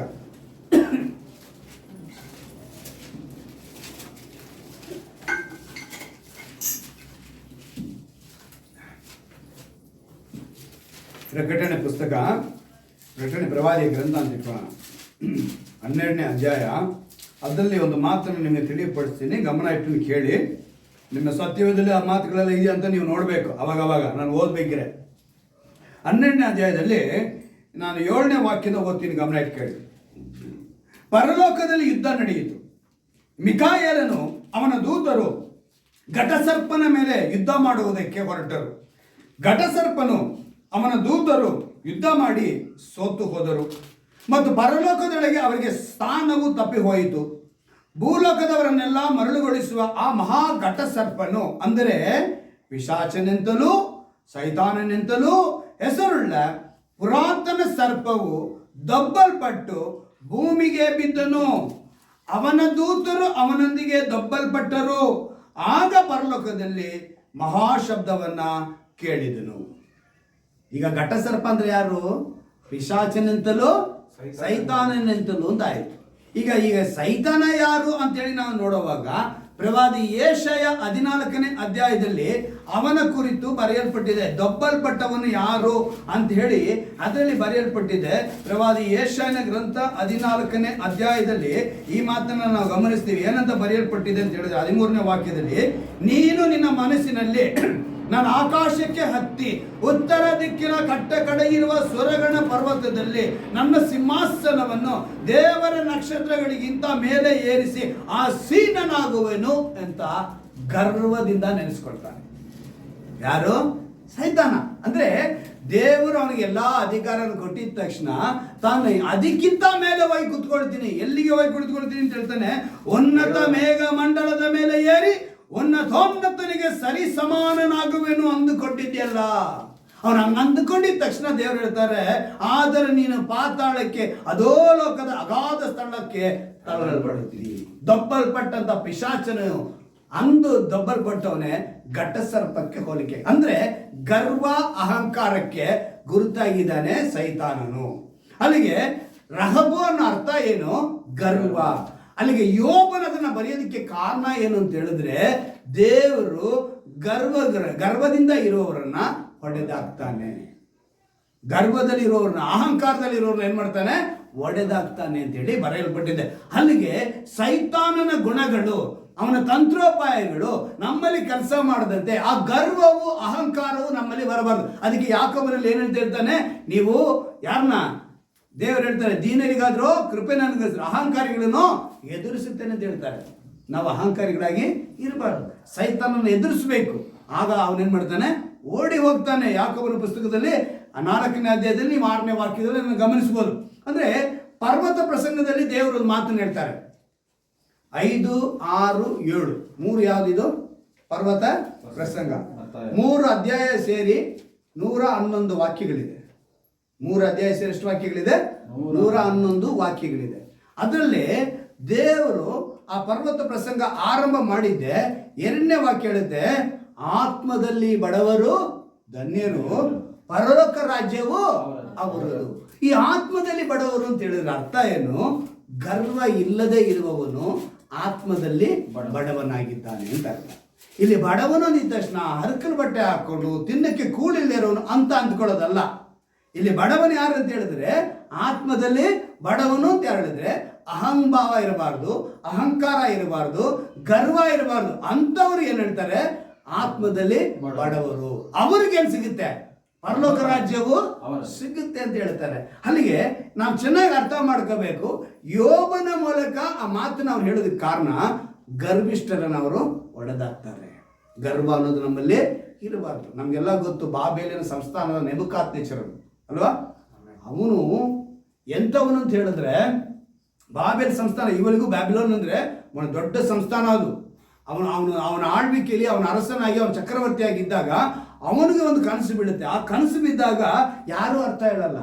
ಆಗ ದಾನಿಯಲ್ನ ಕರೆದು ಕೇಳ್ತಾರೆ, ನೀನಪ್ಪ ಈ ಕನಸನ್ನ ಹೇಳ್ಬೇಕು. ದಾನಿಯಲ್ ಕೂಡ ಭಯ ಪಡ್ತಾನೆ. ಆಮೇಲೆ ಅವನ ಕನಸನ್ನ ಹೇಳ್ತಾನೆ. ಏನದು ಹೇಳ್ತಾನೆ? ಅಪ್ಪ ನೆಬೂಕದ್ನೆಚ್ಚರನೇ, ನೀನು ಹುಲ್ಲು ತಿನ್ನಂತ ಕಾಲ ಬರ್ತಿದೆಯಾ? ಏನ್ ಕಾಯ್ದು? ಹುಲ್ಲು ತಿನ್ನೋ ಕಾಲ ಬರುತ್ತೆ ಅಂತ. ಆದ್ರೆ ಅವನೇನ್ ಮಾಡ್ತಾನೆ ಗೊತ್ತಾ? ದೇವರು ಅವನಿಗೆ ಕನಸು ಕೊಟ್ರು. ಯಾರಿಗೆ? ನೆಬೂಕದ್ನೆಚ್ಚರನಿಗೆ. ನೆಬೂಕದ್ನೆಚ್ಚರ ಕನಸು ಬಂದ ಮೇಲೆ ಅವನು ಏನ್ ಮಾಡಬೇಕು? ಎಚ್ಚರಿಕೆ ಆಗ್ಬೇಕಿತ್ತು. ಆದ್ರೆ ಅವನು ಏನ್ ಮಾಡ್ಲಿಲ್ಲ? ಎಚ್ಚರಿಕೆನ ಮಾಡಲಿಲ್ಲ. ಅವನೇನ್ ಮಾಡ್ತಾನೆ? ಎಲ್ಲ ಪಂಡಿತರುಗಳನ್ನ, ಜೋಯಿಸರುಗಳನ್ನ, ವಿದ್ವಾಂಸರುಗಳನ್ನ ಅವರೆಲ್ಲರನ್ನು ಕರೆದು, ಶಾಕುನ ಹೇಳುವವರು ಅಂತೇಳಿ ಬರೆಯಲ್ಪಟ್ಟಿದೆ, ಎಲ್ಲರನ್ನೂ ಕರೆದು ಅವ್ರು ಕೇಳ್ತಾರೆ, ನನಗೆ ಕನಸಿಗೆ ಅರ್ಥ ಹೇಳಿಂದ. ಅದು ಯಾರು ಹೇಳೋಕ್ಕಾಗಿಲ್ಲ. ಆದರೆ ದಾನಿಯಲ್ ಇದಾನಿಂದ ಗೊತ್ತಾಗಿದ್ದ ತಕ್ಷಣ ದಾನಿಯಲ್ನು ಕರೆದ್ರು. ದಾನಿಯಲ್ನ ಕರೆದು ಕೇಳಿದಾಗ ದಾನಿಯಲ್ ಹೇಳ್ತಾನೆ, ನೋಡಪ್ಪ 7 ವರ್ಷ ಬರುತ್ತೆ, ಏನೋ ಸುಭಿಕ್ಷೆ ಕಾಲ, ಅದು ಏನೋ ನೀನು ಕಠಿಣವಾದ ಕಾಲ ಬರುತ್ತೆ. ಆ ಸಮಯದಲ್ಲಿ ನೀನು ಹುಲ್ಲು ತಿನ್ನೋ ಕಾಲ ಬರುತ್ತಪ್ಪ ಅಂತ ಹೇಳಿದ್ರೆ ಇವನೇನು ಮಾಡಬೇಕಿತ್ತು? ಎಚ್ಚರಿಕೆ ಆಗ್ಬೇಕಿತ್ತು. ಅದನ್ನ ಏನ್ ಮಾಡ್ದ ಗೊತ್ತಾ? ದಾನಿಯಲ್ ಗ್ರಂಥ ತೆಗೆದುಕೊಳ್ಳಿ, 4ನೇ ಅಧ್ಯಾಯ, ದಾನಿಯಲ್ನ ಗ್ರಂಥ 4ನೇ ಅಧ್ಯಾಯ. ಅಲ್ಲಿ ಒಂದು ಅದ್ಭುತವಾದ ಮಾತನ್ನು ಅಲ್ಲಿ ಬರೆಸಿದ್ದಾರೆ ದೇವರು. ದಾನಿಯಲ್ನ ಗ್ರಂಥ 4ನೇ ಅಧ್ಯಾಯದ 30ನೇ ವಾಕ್ಯವನ್ನು ಗಮನಿಸುವಾಗ, 4ನೇ ಅಧ್ಯಾಯ ಏನಂತೆ? ನನ್ನ ಮಹಿಮೆಯು ಪ್ರಸಿದ್ಧಿಗೆ ಬರುವಂತೆ, ಓದಿ, ನನ್ನ ಸಾಮರ್ಥ್ಯ ಬಲದಿಂದ ರಾಜ ನಿವಾಸಕ್ಕಾಗಿ ನಾನು ಕಟ್ಟಿಸಿಕೊಂಡಿರುವುದು ಇಗೋ ಮಹಾಪಟ್ಟಣವಾದ ಈ ಬಾಬೇಲ್ ಎಂದು ಕೊಚ್ಚಿಕೊಂಡನು. ಏನಂತೆ? ಇವನ ಸಾಮರ್ಥ್ಯದಿಂದ, ಇವನ ಬಲದಿಂದ ನಾನು ಕಟ್ಟಿಸಿಕೊಂಡ ಇದೋ ಅಂತ ಹೇಳಿ ಕೊಚ್ಚಿಕೊಳ್ತಾನೆ. ಆಗ್ಲೇ ಬಂತು ಅವನು. ಮೊದಲೇ ದೇವ್ರೇನು ಹೇಳಿದ್ರು? ದರ್ಶನ ಕೊಟ್ರು, ಅವನಿಗೆ ಕನಸು ಕೊಟ್ರು. ಬೇಡಪ್ಪ, ಎಚ್ಚರಿಕೆ. ಅವನೇನ್ ಮಾಡ್ಬೇಕಿತ್ತು? ನಾನು ಏನೂ ಇಲ್ಲಪ್ಪ ಅಂತ ಹೇಳ್ಬೇಕಿತ್ತು. ಆದ್ರೆ ನೀನೇನ್ ಮಾಡ್ದ? ಕೊಚ್ಚಿಕೊಂಡ, ಗರ್ವಿಷ್ಠನಾದ, ಅಹಂಕಾರಿಯಾದ. ಕಾರಣ ಏನು? ಘಟಸರ್ಪನು ಎಂಬ ಪಿಶಾಚನು, ಸೈತಾನನು ಇವನ ಒಳಗೆ ನುಗ್ಗಿದ. ಇವನೊಳಗೆ ನುಗ್ಗಿ ಏನ್ ಮಾಡ್ದ? ಆ ಗರ್ವವನ್ನು ಅವನಿಗೆ ತಂದ. ಆ ಗರ್ವ ಅವನೊಳಗೆ ಬಂದಾಗ ಅವನಲ್ಲಿ ಏನ್ ಬಂತು? ಆ ಮಾತು ಹೊರಗೆ ಬಂತು. ಆಗ ದೇವರು ಹೇಳ್ತಾರೆ, ಅಲ್ಲಿ ಹೇಳ್ತಾರೆ ನೋಡಿ 32ನೇ ವಾಕ್ಯ, ನೀನು ಮನುಷ್ಯರೊಳಗಿಂದ ತಳ್ಳಲ್ಪಟ್ಟು ಕಾಡು ಮೃಗಗಳೊಂದಿಗೆ ವಾಸಿಸುವಿ, ದನಗಳಂತೆ ಹುಲ್ಲು ಮೇಯುವುದೇ ನಿನಗೆ ಗತಿಯಾಗುವುದು. ಸ್ಪಷ್ಟವಾಗಿ ಹೇಳೋದು. ಅಲ್ಲಿಗೆ ಯೋಬನು ಹೇಳಿದಂಥ ವಿಷಯ ಏನು? ರಹಬನು.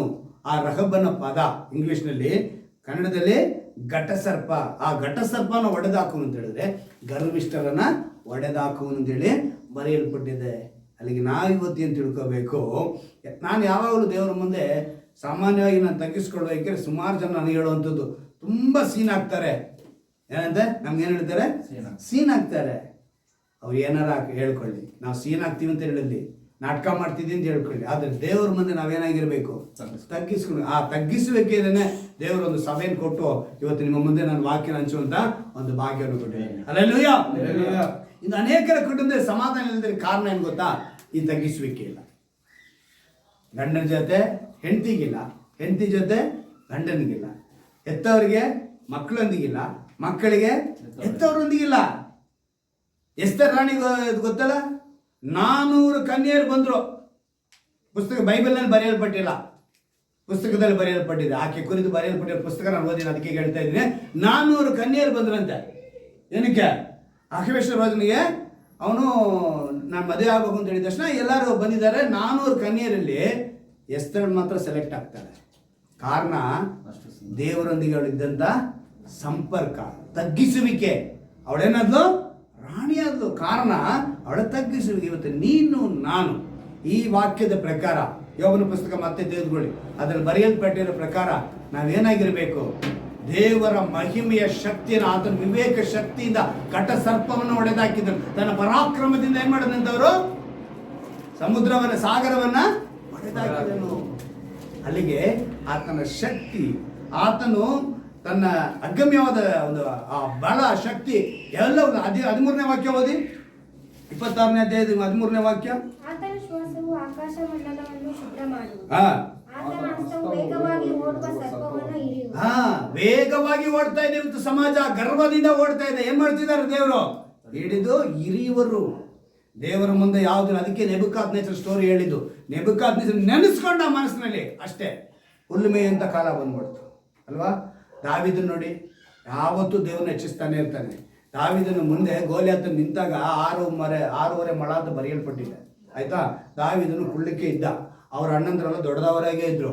ಆ ಫಿಲಿಸ್ಟೀನ್ ಎಲ್ಲರೂ ಜನ ಏನ್ ಮಾಡಿದ್ರು ಅಂದ್ರೆ ಅವನ ಆಕಾರ ನೋಡಿ ಏನ್ ಮಾಡಿದ್ರು? ಭಯ ಬಿದ್ರು. ಆದ್ರೆ ದಾವೀದನಿಗೆ ಭಯ ಬರಲಿಲ್ಲ. ಕಾರಣ ಏನು ಅಂತ ಹೇಳಿದ್ರೆ ಅವನು ಸಮಸ್ಯೆಯನ್ನು ನೋಡ್ಲಿಲ್ಲ, ಗೋಲಿಯಾತನ ಸಮಸ್ಯೆಯನ್ನು ನೋಡ್ಲಿಲ್ಲ. ಅವನು ಯಾರನ್ನು ನೋಡ್ದ? ದೇವರನ್ನು ನೋಡ್ದ. ಅವಾಗಲೇ ಹೇಳಿದ್ರೆ ನೀನೇನೋ, ಯಾರ ನೀನು? ನನ್ನ ದೇವರ ಮುಂದೆ, ಸೇನಾಧೀಶನ ಮುಂದೆ ನೀನು ಯಾರು ಅಂತ ಹೇಳಿ ಅವನು ಹೇಳಿ ಅನೇಕ ವಸ್ತ್ರಗಳನ್ನ ಕೊಟ್ರು. ಆದ್ರೆ ಅವನೇನ್ ಮಾಡ್ಲಿಲ್ಲ? ಅದನ್ನು ತಗೊಂಡಿಲ್ಲ. ಅವನಿಗಿದ್ದಂತ ವಸ್ತ್ರ ರಕ್ಷಣೆ ಎಂಬ ವಸ್ತ್ರ. ಹಲ್ಲೆಲೂಯಾ. ಅದನ್ನು ತೆಗೆದುಕೊಂಡು ಹೋದ. ದೇವರು ಅವನಿಗೆ ಜಯ ಕೊಟ್ಟರು. ಅಂದ್ರೆ ನೀನು ನಾನು ನೋಡ್ಬೇಕಾಗಿರೋದು ದಾವೀದನಂತೆ ಅಲ್ವಾ, ದಾನಿಯೇಲನಂತೆ ನಾವೇನ್ ನೋಡ್ಬೇಕು? ಅವತ್ತು ಯೋಬನ ಪುಸ್ತಕದಲ್ಲಿ ನಾವು ನೋಡೋ ಪ್ರಕಾರ, ಮೋಶನ ನೋಡೋ ಪ್ರಕಾರ, ಅವರೆಲ್ಲ ಏನಕ್ಕಂದ್ರೆ ಅಹಂಕಾರಿಗಳ ದೇವರು, ಗರ್ವಿಗಳ ಅವ್ರು ಏನ್ ಮಾಡ್ತಾರೆ? ಹೊಡೆದಾಗ್ತಾರೆ. ತನ್ನ ಪರಾಕ್ರಮ ಶಕ್ತಿ ನಾವು ತಿಳಿದವ್ರೆ. ಅಂದ್ರೆ ಇವತ್ತು ನಾವು ತಿಳ್ಕೋಬೇಕಾಗಿರೋದು ಏನು ಅಂತ ಹೇಳಿದ್ರೆ ಆತನ ಶಕ್ತಿ, ನಮ್ಮ ದೇವರ ಬಲ ಎಂಥದ್ದು, ನಮ್ಮ ದೇವರು ಎಂಥವ್ರು ಅಂತ ಹೇಳಿದ್ರೆ ನೀವು ಇದನ್ನೆಲ್ಲ ಹೇಳೋದು. ಹಲ್ಲೆಲೂಯಾ. ಈ ಅನುಭವ ನಡೆಸಿದ್ದೇವೆ. ನಾವು ಮೊಣಕಾಲು ಹಾಕಿ ನಾವು ಪ್ರಾರ್ಥನೆ ಮಾಡೋಣ. ದೇವರು ಒಂದು ಒಳ್ಳೆ ವಿಷಯವನ್ನು ನಮಗೆ ತಿಳಿಸಿದ್ದಾರೆ. ಇವತ್ತೊಂದು ಅದ್ಭುತವಾದ ರೀತಿಯಲ್ಲಿ ದೇವರು ನಮ್ಮನ್ನು ನಡೆಸ್ಕೊಂಡು ಬಂದಿದ್ದಾರೆ. ಮೋಶೆಯೊಂದಿಗೆ ಆ ಸಮಸ್ಯೆ ಬಂದಾಗ ನೀನು ಯಾರನ್ನು ನೋಡಬೇಕು ಅಂತ ತಿಳಿಯಪಡಿಸಿದಂಥ ದೇವರು ಇವತ್ತು ನಿಮ್ಮ ಮಧ್ಯದಲ್ಲಿ ಅದೇ ಮಾತನ್ನು ಹೇಳಿದ್ದಾರೆ.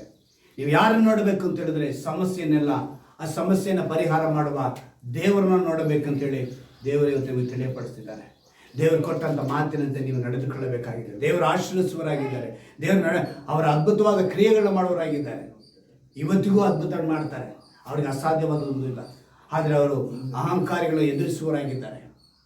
ಯಾರು ಆತನ ಕೃಪೆಯನ್ನು ನಿಲ್ಲಿಸ್ತಾರೋ, ದೀನಿಗಾದರೂ ಆತನ ಕೃಪೆಯನ್ನು ಅವರು ಅನುಗ್ರಹಿಸಲು ಮಾತು ಕೊಟ್ಟಿದ್ದಾರೆ. ನೀನು ದೀನನಾಗಿರು, ತಗ್ಗಿಸುವನಾಗಿರು. ನಮ್ಮ ದೇವರು ಎಂಥವರನ್ನು ತಿಳಿದವನಾಗಿರು. ನೀನು ತಿಳಿದವನಾಗಿ ದೇವರ ಬಳಿ ನಿನ್ನ ಒಪ್ಪಿಸಿಕೊಳ್ಳು.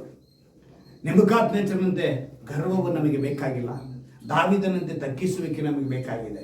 ದಾನಿಯೇಲನಂತೆ ನಮಗೆ ತಗ್ಗಿಸಬೇಕಾಗಿದೆ. ದೇವರು ಹೇಳುತ್ತಿದ್ದಾನೆ, ಇವತ್ತು ನಿನ್ನ ಸರಿಪಡಿಸ್ಕೊ. ನಮ್ಮ ದೇವರು ಯಾರನ್ನು ತಿಳಿದುಕೊಂಡವನಾಗಿ ನಿನ್ನಲ್ಲಿರುವಂಥ ಗರ್ವವನ್ನು ತೆಗೆದುಹಾಕು. ದೇವರ ಪರಾಕ್ರಮ ತಿಳಿದುಕೋ. ಅವರು ಸಮುದ್ರವನ್ನ ಹೇಗೆ ವಿಭಾಗ ಮಾಡಿದ್ರು ಎಂಬುದು ತಿಳಿದುಕೋ. ಅದೊಂದು ಮೈಲಿಗಲ್ಲಾಗಿದೆ. ಯಾರ್ಯಾರು ದೇವರನ್ನು ಅಂಗೀಕರಿಸ್ತಾರೋ ಅದೊಂದು ಮೈಲಿಗಲ್ಲಾಗಿ ಒಂದು ಗುರುತಾಗಿರಲಿ ಎಂದು ದೇವರು ಮಾಡಿ ತೋರಿಸಿದ್ದಾರೆ. ಇವತ್ತು ನಾನು ತಿಳಿದರೆ ಸಾಕು, ಖಂಡಿತವಾಗ್ಲೂ ದೇವರನ್ನು ಆಶ್ವಾಸವಾಗಿ ಎಸಯ್ಯ.